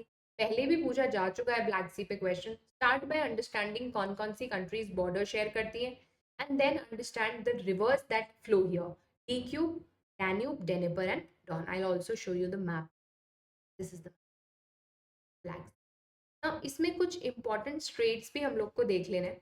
अगर आप देखें तो black Sea जो है it finally goes into Mediterranean Sea, right? Black Sea, this is Mediterranean Sea. अब इस बीच में कई सारे स्ट्रेट्स आप देख सकते हैं। You can also C of Marmara here. You can also see Aegean Sea here.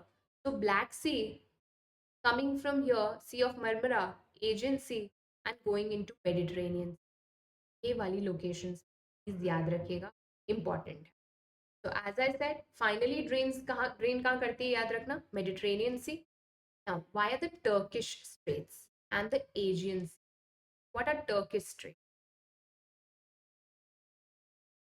One is this Bosphorus and one is this Dardanelles. ये दोनों मिला के कहलाते हैं Turkish straits because they are under the control of Turkey. Right, इसका जो control है वो टर्की के पास में है, इसीलिए इनको टर्किश स्ट्रेट्स कहते हैं. तो Bosphorus Bosphorus and granules straight याद रखिएगा, both of them are under the control of Turkey. That is why they are called Turkish states. तो आप देख सकते हैं location Black Sea, Bosphorus, Sea of Marmara, and together with both the Turkish states, Aegean Sea and Mediterranean Sea. Now, to the north, the Black Sea is connected to the Sea of Azov by Kerch Straits. ये भी देख लेते हैं. ये है आपका Sea of Azov. और यहाँ तो ऊपर की तरफ अगर हम देखें तो कर्च स्ट्रेट से it is connected to Sea of, and this is your Danube river by three rivers that we talked about. So Black Sea covers, इतना सारा area. You have to look at it. It's the world's largest inland body of water. Very, very important. Don't go into figures, but just remember that it is the world's largest inland body of water. This is a very important fact. Can be a question because see, this is in news. So whatever forms news might be asked. क्योंकि black सी का location बड़ा important है. आप एक बार इसको देख लीजिए, surrounding countries एक बार देख लीजिए, बर्गर्ट से आप उसको याद रख सकते हैं. ट्यूब मैंने आपसे कहा. Okay, that's how you can remember all about this particular topic. तो चलिए नेक्स्ट पर चलते हैं. Next current affair is about Organization of the Islamic Cooperation, जिसको OIC कहते हैं. तो बेसिकली कुछ क्विक फैक्ट देख लेंगे हम लोग OIC के बारे में. चर्चा में क्यों था ये आप सब जानते हैं. आफ्टर द कर्नाटका हिजाब रो जो कुछ भी हुआ, उसके बाद में OIC ने काफ़ी कुछ कहा. How India should protect Indian Muslims, what should India do in terms of, इस तरीके के स्टेटमेंट्स OIC ने रिलीज करे. और ये कहा कि भारत की गवर्नमेंट को कुछ इमीडिएट एक्शंस लेने चाहिए इंडियन मुस्लिम्स को प्रोटेक्ट करने के लिए. तो India was of course not very happy with this statement. उन्होंने कहा ये हम एक डेमोक्रेसी है, एक सॉवरन नेशन है, हम अपने ये हमारा इंटरनल मामला है, आंतरिक मुद्दा है और इसे हम अपनी तरीके से हैंडल करेंगे. And definitely this is not something that you should involve your self in. इस तरह से आप इसको एक कम्युनल एंगल दे रहे हैं, ऐसा इंडियन गवर्नमेंट का स्टैंड था. So what happened was OIC came in news, और इसीलिए हम लोग एक बार OIC को डिस्कस कर लेते हैं क्योंकि इस एरिया से आपसे सवाल पूछ सकते हैं. तो है क्या ऑर्गेनाइजेशन ऑफ इस्लामिक कोऑपरेशन? देखिए ये एक इंटर गवर्नमेंटल ऑर्गेनाइजेशन है और आप देखिए it is the second largest intergovernmental organization क्योंकि इसमें 57 स्टेट्स हैं. तो UN के बाद अगर कोई इंटर गवर्नमेंटल ऑर्गेनाइजेशन आती है तो that is OIC, that is organisation of Islamic cooperation. ना बनाया क्यों गया? ये बोला गया कि जो मुस्लिम वर्ल्ड है उसको एक वॉइस मिलेगा इन टर्म्स ऑफ OIC, वो अपनी बात रख पाएंगे. देखिए they have an independent representation in UN, OIC and also eight EU. तो आप समझ सकते हैं कितनी इंपॉर्टेंस है OIC की. आइडिया क्या है? As I said, to safeguard and protect the interest of Muslims in the spirit of promoting international peace and harmony. तो मुस्लिम वर्ल्ड को एक कलेक्टिव वॉइस देने के लिए OIC का जन्म हुआ था. 57 स्टेट्स इसमें है and as I told you it is a intergovernmental organisation. अब आपको याद क्या रखना है, जो पहली इस्लामिक कॉन्फ्रेंस हुई थी that is the first Islamic summit conference Morocco में, तब इसका जन्म हुआ था 1969 में. ऑफ कोर्स बैकग्राउंड ये था कि जो अल-अक्सा मॉस्क है जेरूसलम में, वहाँ अटैक हुए थे और as a reaction to it, in solidarity to it, जो है OIC का जन्म हुआ. इसके हेडक्वार्टर आपको सऊदी अरेबिया के जदा में मिलते हैं. इनिशियली इंडिया को इसको ज्वाइन करने को लेकर काफ़ी डिस्कशंस हुए थे because of course India host a large Muslim population, but Pakistan of course was not very happy with that. तो वो प्लान जो है ड्रॉप कर दिया गया. And very recently by the way we were called as a guest country to the OIC summit. Anyway, now official languages की अगर हम बात करें तो Arabic, French and English. So FEA ऐसे याद कर सकते हैं, French, English, Arabic. That's how you can remember. And where is the headquarter? The headquarter is in Jeddah. उतना ही काफी है ओआईसी के लिए, सिंपली बिकॉज हमें सिर्फ एक आइडिया होना चाहिए what is OIC and etcetera. Now another important current affair coming up, 1954 Hague convention. अब देखिए इसका भी बैकग्राउंड कहीं ना कहीं रशिया यूक्रेन कॉन्फ्लिक्ट। देखिए इस साल की सबसे मेजर इंटरनेशनल न्यूज वही है, एंड परहैप्स आगे आने वाले साल की भी यही रहेगी, तो it will definitely be in news. In fact अगर आप वापस भी प्रीलिम्स देते हैं तो आपको ये डेफिनेटली काम आएगा, not that I am wishing for it, but we should be prepared. तो देखिए क्या है हेग कन्वेंशन, इसको ये एक बार डिस्कस कर लेते हैं। तो देखिए जब वॉर होती है तो सिर्फ इंसानों को तो जो क्षति पहुंचती है ऑफ कोर्स, बट जो मॉन्यूमेंट्स हैं, जो कल्चरल साइट्स हैं, उनको भी बहुत नुकसान होता है, राइट? और इसके लिए यूनेस्को ने कहा that we should do something to preserve Ukraine cultural heritage, क्योंकि रशिया का इन्वेजन, रशियन यूक्रेन वॉर चल रही है, एंड डेफिनेटली कुछ ऐसा करना चाहिए जिससे कल्चरल हेरिटेज प्रोटेक्ट की जा सके। और इसी की लाइट में फिर से न्यूज में आया हेग कन्वेंशन। तो पहले इसका पूरा नाम देख लेते हैं। Convention for the protection of cultural property, as I said, in the event of armed conflict. अगर एक कंट्री में आर्म्ड कॉन्फ्लिक्ट हो रहा है तो उसकी कल्चरल प्रॉपर्टी को हम कैसे बचा सकते हैं, इसके लिए कन्वेंशन साइन किया गया था। और क्योंकि हेग में साइन हुआ था, इसे हेग कन्वेंशन ऑफ 1954 कहा जाता है। पहली ऐसी मल्टीलैटरल ट्रीटी है जो इसीलिए बनी ताकि जो कल्चरल हेरिटेज है उसको प्रोटेक्ट किया जा सके। पीस के समय तो करना ही है, but specifically during an armed conflict. And not to forget, India इसका पार्टी है। India is a party to Hague convention 1954। One of the statements आपका ये हो सकता है that is India a part of the Hague convention. तो आपको याद रखना है कि इंडिया हेग कन्वेंशन का पार्ट है। ना इस एम्बलम को आप देख लीजिए, this is the blue shield emblem. तो बेसिकली क्या हुआ, हेग कन्वेंशन में ये बोला गया कि let's design something like this. और कुछ लोग जो है साथ आए, एक नॉन गवर्नमेंटल कमिटी बनाई गई जिसको बोला गया कि हम लोग एक कमिटी बनाएंगे, international committee of the blue shield, 1996 में। तो डिसाइड ये किया गया कि अंडर द हेग कन्वेंशन इस तरीके के ब्लू शील्ड एम्बलम्स जो है, कल्चरल हेरिटेज, जो इंपॉर्टेंट कल्चरल हेरिटेज है वहां पर जाकर हम लगाएंगे इन केस वॉर जैसी सिचुएशन क्रिएट हो रही है, ताकि जो अदर साइड है ऑफ द अग्रेसर, मतलब तो जो दूसरा पार्टी है, फॉर एग्जांपल यूक्रेन रशिया में रशिया है, वो आइडेंटिफाई कर सके कि ये कल्चरली इंपॉर्टेंट प्लेस है और इसे हमें डिस्ट्रॉय नहीं करना है।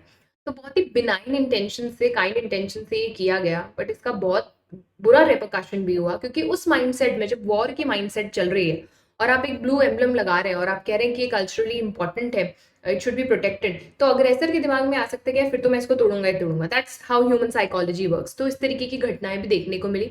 बट एनीवे जो ब्लू शील्ड है ये क्या है, the idea is to put this blue shield on monuments, on properties that are important culturally, and they should be protected in the event of war. So Article 6 of the 1954 Hague Convention states that cultural property may bear a distinctive emblem. उसमें लिखा हुआ था कि आप उसके लिए एक distinctive emblem बना लीजिए ताकि उसका recognition हो सके। इसी के लिए ब्लू शील्ड कमेटी बनाई गई 1996 में। ये एक non governmental non profit organisation है जो हेरिटेज प्रोटेक्शन का काम करती है। Just remember blue shield emblem. अगर आपसे इस तरीके की क्वेश्चन भी कई बार यूपीएससी में पूछ लेते हैं कि blue shield emblem is related to which convention, तो you have to remember Hague convention. या फिर Hague convention is related to what, protection of cultural sites in the event of war. These are little details, but यहीं से आपके सवाल बनते हैं। Next in line is the BBIN motor vehicle agreement.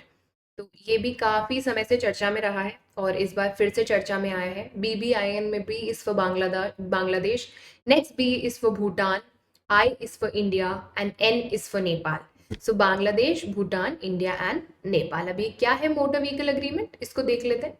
तो सबसे पहले ये न्यूज में क्यों आया, क्योंकि अभी इंडिया, बांग्लादेश और नेपाल ने फाइनली एक MOU साइन कर लिया है कि हमें BBIN को इम्प्लीमेंट करना है। देखिए आप देख रहे होंगे यहाँ पर भूटान अभी भी मिसिंग है, क्योंकि भूटान के ही जो है कुछ प्रॉब्लम्स थे, आपसे आगे डिस्कस करूंगी क्या प्रॉब्लम्स थे, इसीलिए ये साइन नहीं हो पा रहा था इतने समय पर। But finally India, Bangladesh, Nepal ने डिसाइड किया कि एटलीस्ट हम इसको गो फॉरवर्ड देते हैं, and then may be eventually हम इसमें भूटान को इन्वॉल्व कर लेंगे।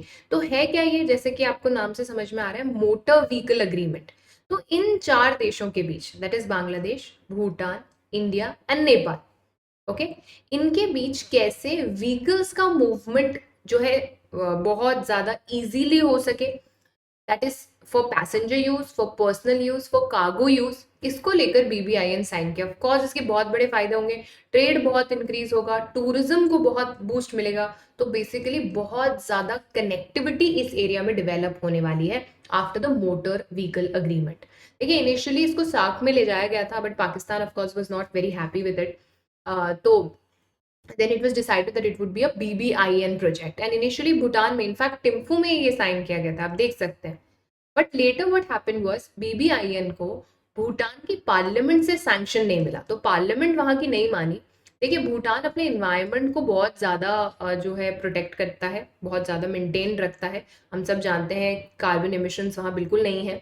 तो इन सब रीज़न की वजह से वहाँ की पार्लियामेंट का ये कहना था कि अगर इतनी फ्री मूवमेंट होगी मोटर व्हीकल्स की, तो इससे कहीं ना कहीं हमारे इन्वायरमेंट को नुकसान होगा, और इसीलिए उनको पार्लियामेंट्री अप्रूवल इसका नहीं मिला, and that is why Bhutan was not signing this for the longest time. And finally we decided कि ठीक है, बांग्लादेश, इंडिया, नेपाल अभी इसको जो है फंक्शनल कर लेते हैं, and then later as and when Bhutan solves its problem हम उसको इंक्लूड कर लेंगे। तो अभी किस किसने साइन किया है? Bangladesh, India and Nepal. Now one more fact that you should remember is, इसको कौन से बैंक सपोर्ट कर रहे हैं? तो एशियन डेवलपमेंट बैंक इसको सपोर्ट कर रहा है, वेरी वेरी इंपॉर्टेंट, ओके, क्योंकि उनका एक प्रोजेक्ट है दैट इज साउथ एशियन सब regional economic cooperation. South Asian सब रीजनल इकोनॉमिक कोऑपरेशन के तहत इसको सपोर्ट किया जा रहा है, and definitely funds will be coming in for this. इसके अलावा वर्ल्ड बैंक ने भी बोला है that they would be supporting BBIN। तो Asian development bank and World Bank both are supporting BBIN. I told you the issue of Bhutan.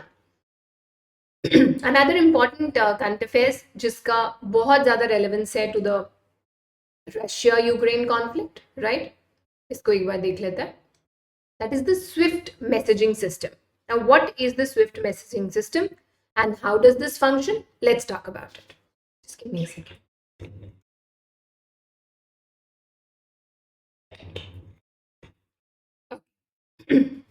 Now, what is the SWIFT messaging system and how does this work? And what is the relevance of SWIFT messaging system with the Russia-Ukraine crisis? Let's go and discuss it. तो देखिए Swift पहले क्यों news में आया इसको देख लेते हैं। तो जब ये रशिया यूक्रेन वॉर स्टार्ट हुआ and things started getting very intense, तो यूएस और यूरोपियन कमीशन का ये कहना था कि हम रशिया की बैंक्स को स्विफ्ट से सेपरेट कर देंगे, we would be not including the Russian banks in the SWIFT network. अब ये स्विफ्ट नेटवर्क है क्या? Society for world wide interbank financial telecommunication messaging system. तो देखिए हम जानते हैं बैंक्स का एक बहुत बड़ा नेटवर्क है वर्ल्ड ओवर, एंड डेफिनेटली एक कंट्री के एक बैंक से दूसरी कंट्री के दूसरे बैंक में बहुत सारे फंड्स ट्रांसफर होते हैं।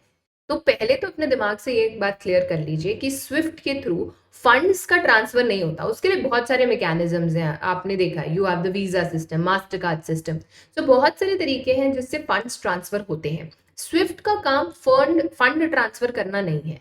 स्विफ्ट क्या करता है, ये एक मैसेजिंग सिस्टम है जो इस पूरे फंड ट्रांसफर को ऑथेंटिसिटी प्रोवाइड करता है।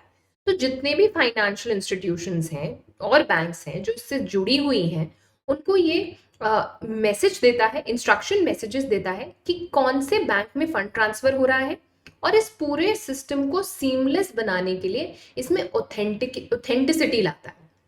So SWIFT is not actually transferring. It does not settle any money itself. It just provides that mechanism जिसके थ्रू एक बैंक दूसरे बैंक से कनेक्ट होता है with authenticity, और यहाँ पर वो एक प्लेटफॉर्म प्रोवाइड कर रहा है सारी बैंक्स को जिससे you can trust कि A बैंक से B में जा रहा है तो B is an authentic place and B से A में जा रहा है तो A is an authentic place. तो SWIFT पे अगर एक बैंक रजिस्टर्ड है तो ये इंश्योर हो जाता है कि जो फंड ट्रांसफर हो रहा है वो ऑथेंटिसिटी के साथ हो रहा है। तो आपसे एमसीक्यू में एक स्टेटमेंट ये हो सकता है, ध्यान दीजिएगा, कि इट सेटल्स मनी ट्रांसफर्स। तो आपको याद रखना है ये खुद कुछ भी मनी ट्रांसफर नहीं करता, ना ही सेटल करता है। It provides instruction messages on how to give and receive specific funds. तो एक बैंक को दूसरे बैंक से ऑथेंटिकली कनेक्ट करना इसका काम है। As I said, it's controlled by central banks of G10 nations, European central bank and national bank of Belgium. अब ऑब्वियसली क्या स्विफ्ट अकेला ऐसा मैकेनिज्म है? नहीं, इसके अलावा भी कई सारे मैकेनिज्म प्रेजेंट है, but the problem is Swift is the most widely accepted and and some a platform that is agreed by most people. And since it is agreed by most people, इसकी जो authentic functioning है वो बहुत strong है. 1973 में establish हो गया था, बेल्जियम में based है ये, और जब से ये शुरू हुआ है it has really change the game of global trade, क्योंकि वो ग्लोबल ट्रेड में जो एक कनेक्टिविटी की प्रॉब्लम थी उसको इसने सॉल्व कर दिया. And one of the statements can be, is India a part to SWIFT? Yes, India is a part to SWIFT. India financial system can access SWIFT. तो देखिए, अब जब रशिया को इससे हटाने की बात की गई तो इससे नुकसान क्या है? तो वो बैंक ट्रांसफर्स जो रशिया स्विफ्ट के थ्रू करता था, स्विफ्ट के थ्रू कनेक्टेड था, वो रुक जाएंगे. तो जो भी कंट्रीज रशिया से ट्रांजैक्ट करना चाह रही है उनको डेफिनेटली दिक्कत आएगी, because this is the most used platform for this particular purpose. And इससे पहले भी ईरान और नॉर्थ कोरिया को स्विफ्ट से निकाला जा चुका है. So you need to remember what is SWIFT messaging system.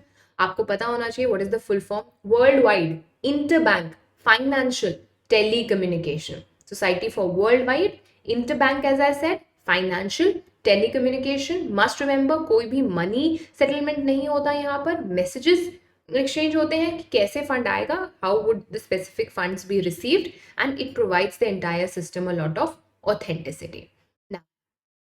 Again Russia Ukraine crisis से ही कंसर्न में एक और टॉपिक डिस्कस कर लेते हैं हम, मॉन्ट्रे कन्वेंशन. अब आप पहले ना इस मैप को अच्छे से देख लीजिए, क्योंकि इससे आपसे सवाल पूछ सकते हैं. तो पहले तो ये ऑर्डर ध्यान रखिएगा, Black Sea, Sea of Marmara and Aegean Sea, BMA. They can even ask you to arrange it from north to south. So you should know Black Sea, Sea of Marmara, Aegean Sea. This should be the order. अब आप यहाँ पे देखिए Bosphorus straight. Bosphorus straight क्या करता है? Black सी को सी of Marmara से जोड़ रहा है. So what is the work of Bosphorus Strait? It connects Black Sea to Sea of Marmara. ऐसे ही Dardanelles Strait Sea of Marmara को एजियन सी से कनेक्ट कर रहा है, और ये दोनों मिलाकर कहलाए जाते हैं टर्किश स्ट्रेट. अब आप देखिए ये न्यूज़ में क्यों है, ये भी समझ लीजिएगा कि ब्लैक सी से अगर आपको मेडिटेरेनियन तक जाना है तो ये दो स्ट्रेट्स इसमें बहुत बड़ी भूमिका निभाते हैं. एंड मॉन्ट्रे कन्वेंशन इन्हीं टर्किश स्ट्रेट्स से रिलेटेड है. तो बेसिकली ये एक ऐसा अग्रीमेंट है जो इन कंट्रीज के बीच में साइन हुआ था. Australia, Bulgaria, France, Greece, Japan, Romania, Yugoslavia, United Kingdom, Soviet Union and Turkey. तो ये डिसाइड हुआ कि ये जो टर्किश स्ट्रेट्स हैं, जो दो स्ट्रेट्स मैंने आपसे आज डिस्कस किए, उनका कंट्रोल टर्की के पास होगा. So Turkey would be controlling this. This was understood. It was, there was this agreement that Turkey would control the water route between the Black Sea. तो ये जो Black Sea के दो Turkish straits हैं, ये Turkey के control में होंगे. एंड क्योंकि टर्की के कंट्रोल में होंगे, of course it controls actually the passage of Black Sea. अब आप कहेंगे मैम अभी हम ये क्यों पढ़ रहे हैं? अभी हम इसीलिए पढ़ रहे हैं क्योंकि रशिया यूक्रेन वॉर चल रहा है, और ब्लैक सी का पैसेज, टर्की का ये पैसेज बहुत इंपॉर्टेंट हो गया है. तो मॉन्ट्रे कन्वेंशन बार बार न्यूज़ में आ रहा था, क्यों? इसके कुछ प्रोविजंस देख लेते हैं हम.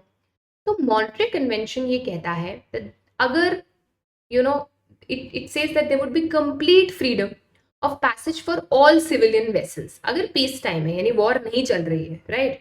अभी तो खैर वॉर टाइम चल रहा है, लेकिन अगर पीस है तो कोई भी सिविलियन वेसल यहाँ से जा सकती है, राइट? बट अगर नेवी को जाना है, कौन सी नेवीज को? जो ब्लैक सी की बॉर्डरिंग कंट्रीज नहीं है. बाय द वे थोड़ी देर पहले मैंने आपको ब्लैक सी की बॉर्डरिंग कंट्रीज बताई हैं. Please let me know in the comment box if you remember. तो जो ब्लैक सी की बॉर्डरिंग कंट्रीज हैं उनकी नेवी को तो पैसेज मिलेगा, बट अगर इसके अलावा कोई नेवी इस पैसेज को यूज करना चाहती है तो टर्की से परमिशन लगेगी और टर्की मना कर सकते हैं. तो अभी तक हमने क्या देखा? पीस टाइम में दो सिचुएशंस हैं. सिविलियन कोई सी भी जा सकती है ड्यूरिंग पीस टाइम. अगर नेवी को जाना है, अगर आप ब्लैक सी की बॉर्डरिंग कंट्री हैं तो आप जा सकते हैं, बट अगर आप ब्लैक सी की बॉर्डरिंग कंट्री नहीं है तो आपको टर्की की परमिशन लगेगी और टर्की आपको रेस्ट्रिक्ट कर सकता है. ये हो गया peace time. But let's say there is a war going on, तो क्या होगा? टर्की के पास वॉर टाइम में ये राइट है कि वो नेवल शिप्स का मूवमेंट यहाँ से रेगुलेट कर सके, और अगर सीरियस सिचुएशन है तो ब्लॉक भी कर सके. बट इसमें कुछ जो है इफ्स एंड बट्स हैं. अगर अगेन एज आई सेड, अगर आपकी कोस्ट लाइन ब्लैक सी से लगती है, यानी कि रोमानिया, बल्गेरिया, जॉर्जिया, रशिया और यूक्रेन में से अगर आप हैं, तो आपको टर्की को 8 दिन पहले नोटिफाई करना पड़ेगा कि हम यहाँ से इस स्ट्रेट के थ्रू अपने वेसल्स भेज रहे हैं। बिना इस नोटिफिकेशन के आप नहीं भेज सकते। और अगर आप कोई ऐसी कंट्री है जो ब्लैक सी से जो बॉर्डर नहीं लग रहा है, यानी इन कंट्रीज के अलावा कोई कंट्री है, तो आपको 15 डे का एडवांस नोटिस देना पड़ेगा। बट इन सब के बावजूद भी टर्की ब्लॉकेड कर सकता है, टर्की रोक सकता है वॉरशिप को यहाँ से जाने से। तो वॉर टाइम में what is the provision? If you are a country that is bordering Black Sea, then you have to give a notice of 8 days. If you are not a country bordering Black Sea, आपको 15 days का advance notice देना है। But Turkey can really block the way ना। ये question क्यों बना? Question था Russia के साथ टर्की ऐसा करेगा क्या? Because Turkey is a NATO member, but Turkey of course has good relations in terms of that particular angle with Russia. तो क्या इसमें टर्की स्टैंड लेगा? टर्की भी बड़ा इंडिया की तरफ फंसी हुई सिचुएशन में था इस पर्टिकुलर इशू में। नाउ इसी मामले में एक आर्टिकल की बात हो रही थी, आर्टिकल 19 की। क्या टर्की के पास सच में इतना पावर है कि वो रशिया की वॉरशिप्स के मूवमेंट को रोक सके? और इसमें बात चल रही थी मॉन्ट्रे कन्वेंशन की, आर्टिकल 19 की। अब आर्टिकल 19 जो है मॉन्ट्रे कन्वेंशन का, वो एक एक्सेप्शन देता है और ये कहता है कि अगर कोई वेसल, अगर कोई वॉरशिप अपने बेस पर रिटर्न करने जा रही है और इस रिटर्न के लिए उसको ब्लैक सी का इस्तेमाल करना है, तो टर्की उसको ब्लॉक नहीं कर सकता। देखिए, vessel of war belonging to belligerent, belligerent मतलब जो वॉर में इन्वॉल्व है, whether they are black sea powers or not, चाहे वो ब्लैक सी की कंट्रीज हैं या नहीं है, which have become separated from their bases, यानी कि उनका बेस कहीं और है और वो कहीं और है, तो उस बेस पे रिटर्न करने के लिए वो ब्लैक सी का इस्तेमाल कर सकते हैं और टर्की इसमें रोक नहीं सकता। फॉर एग्जाम्पल, लेट्स से एक रशियन फ्लीट है जिसका बेस ब्लैक सी में है, ठीक है, बट करंटली वो मेडिटेरेनियन सी में है, सेवास्टोपोल में उसका बेस है। तो उसको अगर इसके लिए बॉस्फोरस और यानी कि टर्किश स्ट्रेट्स पास करने पड़ेंगे अपने बेस पे रिटर्न करने के लिए, तो आप उसे मना नहीं कर सकते। यानी ये कहा जा रहा था कि article 19 actually restricts the power that Turkey has under Montreux convention. ये एक इंपॉर्टेंट करंट अफेयर है, आपसे पूछ सकते हैं मॉन्ट्रे कन्वेंशन किससे रिलेटेड है और उसमें भी आर्टिकल 19 किससे रिलेटेड है। Okay, moving ahead, let's talk about the 5th BIMSTEC summit. Again, this is about BIMSTEC. The full form is Bay of Bengal Initiative for Multi-Sectoral Technical and Economic Cooperation. इसके full form की भी बड़ी अच्छी कहानी है। तो basically इसमें कुछ देश आए, कुछ देश निकल गए, तो इसके एक्रोनिम को एक कंप्लीट लुक देने के लिए ये एक्रोनिम बनाया गया, Bay of Bengal initiative for multi sectoral technical and economic cooperation. News ये है कि इनकी 5th समिट हुई है कोलंबो श्रीलंका में, ठीक है। एंड इसकी कुछ डिटेल्स हमें डिस्कस करनी। बेसिकली है क्या BIMSTEC?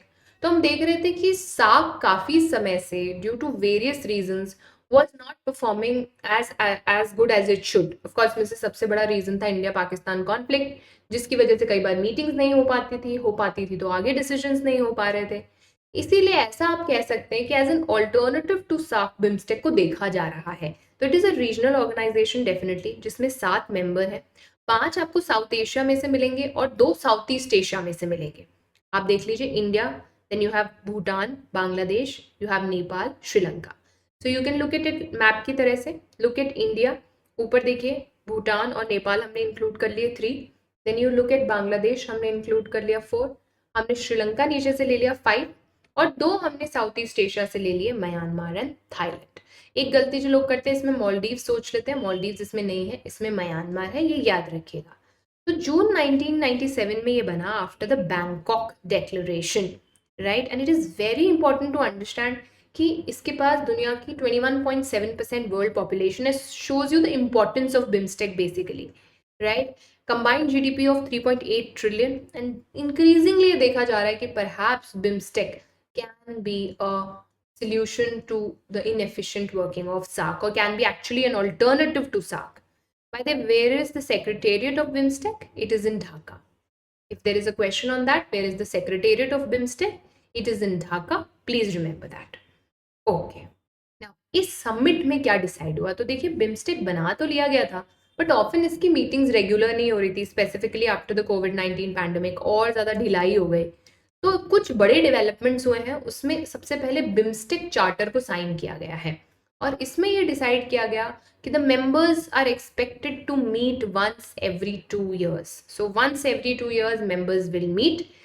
There is an emblem that has been decided, there is a flag that has been decided. So finally BIMSTEC is an international personality. One of the statements in your MCQ can be BIMSTEC is now an international personality. ऐसा कोई statement आता है, याद रखिएगा, that is right. इसको अब अपना एक एम्बलम मिल गया है. Even there is a flag that BIMSTEC has. So important point. इसके अलावा पर्पस प्रिंसिपल लिस्ट किए जिनका ध्यान रखा जाएगा और कैसे इस ऑर्गेनाइजेशन को एक फॉर्मल स्ट्रक्चर मिले, इसके लिए एक प्रॉपर डिविजन ऑफ वर्क किया गया, डिविजन ऑफ लेबर किया गया. आगे मैं आपको एक पिक्चर दिखाऊंगी, आप देख सकते हैं इस तरह से डिविजन किया गया है. सेक्टर्स बताए गए हैं, कौन सी कंट्री कौन से सेक्टर का ध्यान रखेगी. हमें एटलीस्ट अपना ध्यान रखना है, इंडिया को specifically security, disaster management, counter terrorism, transnational crime etcetera etcetera. So basically India has got the security domain. तो इंडिया को किस चीज़ का ध्यान रखना है, सिक्योरिटी डोमेन का ध्यान रखना है under the BIMSTEC summit. So I hope these points were clear to you. याद रखिएगा. Next, again somewhere related to the Russia Ukraine crisis. ये टर्म काफ़ी न्यूज़ में आ रहा था. There were again a lot of talks about this. So let's take it up very quickly. That is the Bucharest 9. तो Bucharest 9 क्या है, इसको एक बार देख लेते हैं. तो देखिए 9 से समझ में आ रहा है it is a group of 9 और ये वो कंट्रीज हैं जो नेटो का पार्ट है और लोकेटेड कहाँ पर है, ईस्टर्न यूरोप में. मैं आपको नेटो ऑलरेडी बता चुकी हूँ तो वहाँ हम टाइम वेस्ट नहीं करेंगे. वो 9 कंट्रीज जो नेटो का पार्ट है और ईस्टर्न यूरोप में है. तो कोल्ड वॉर के समय जब ये अलायंसेस बन रहे थे तो इन 9 कंट्रीज ने they decided to become part of NATO. No why is this crucial, because Eastern Europe की ये कंट्रीज रशिया के पास हैं and Russia is what US targets. तो ये जो 9 कंट्रीज है, if you look at it, Romania, Poland, Hungary, Bulgaria, चेक Republic, Slovakia and of course the Baltic republics of Estonia, Latvia, Lithuania. These 9 together are called Bucharest 9, right? या फिर B9. तो Romania में of course ये इन्होंने सारा abbreviation और इनका फाउंडेशन हुआ था, कमिंग टुगेदर हुआ था. दैट इज रोमानिया की जगह बुचारेस्ट. रोमानिया में कैपिटल है बुचारेस्ट, जहाँ ये जो है B9 साथ में आए थे, इसीलिए इसे बुचारेस्ट 9 कहा जाता है. ये न्यूज़ में इसीलिए था क्योंकि Russia was referring how B9 targets Russia और how it's an attempt of US to target Russia. B9, right? ऐसा कहा जाता है B9 is the voice of the eastern flank. NATO के अंदर जो ईस्टर्न साइड की आवाज है उसको कौन बुलंद करता है, B9. Remember what is Bucharest 9. क्या क्या याद रखना है आपको, नेटो कंट्रीज हैं ईस्टर्न यूरोप की जो कोल्ड वॉर के समय नेटो से जुड़ गई थी.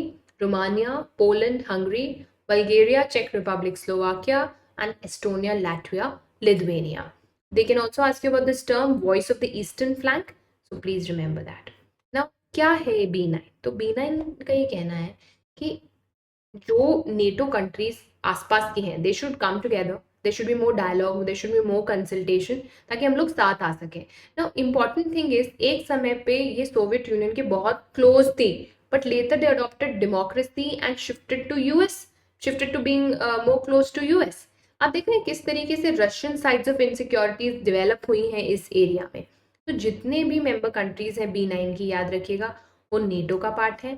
Also, they are a part of European Union. This can be one of the statements.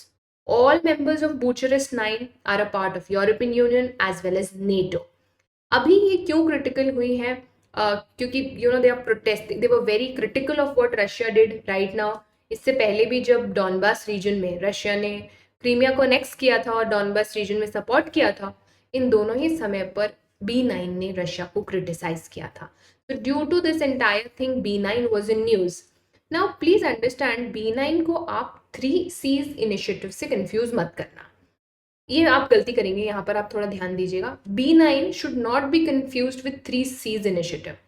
3 C's initiative का B9 से कोई कनेक्शन नहीं है. ऑफ कोर्स कुछ कंट्रीज सेम है, वो अलग बात है.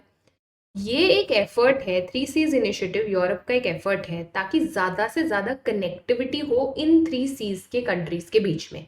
कौन सी? एड्रियाटिक सी, बाल्टिक सी, ब्लैक सी. 3 C है ABB, एड्रियाटिक, बाल्टिक, ब्लैक. इसीलिए इसको बोला गया 3 Cs initiatives. I repeat, Adriatic, Baltic, black, 3 Cs initiatives. The idea was इतना ज़्यादा कनेक्टिविटी यहाँ पर हो ताकि क्रॉस बॉर्डर एनर्जी ट्रांसफर हो, ट्रांसपोर्टेशन हो, digital infrastructure, basically economic development के लिए बनाई गई है ये. तो B9 is purely about NATO countries coming together for a political purpose. Here it is more economic in nature. और 3 कंट्रीज ऐसी हैं जो B9 में नहीं है पर जो है 3 Cs इनिशिएटिव में है, that is Austria, Croatia and Slovenia. This can be a question. Austria, Croatia and Slovenia.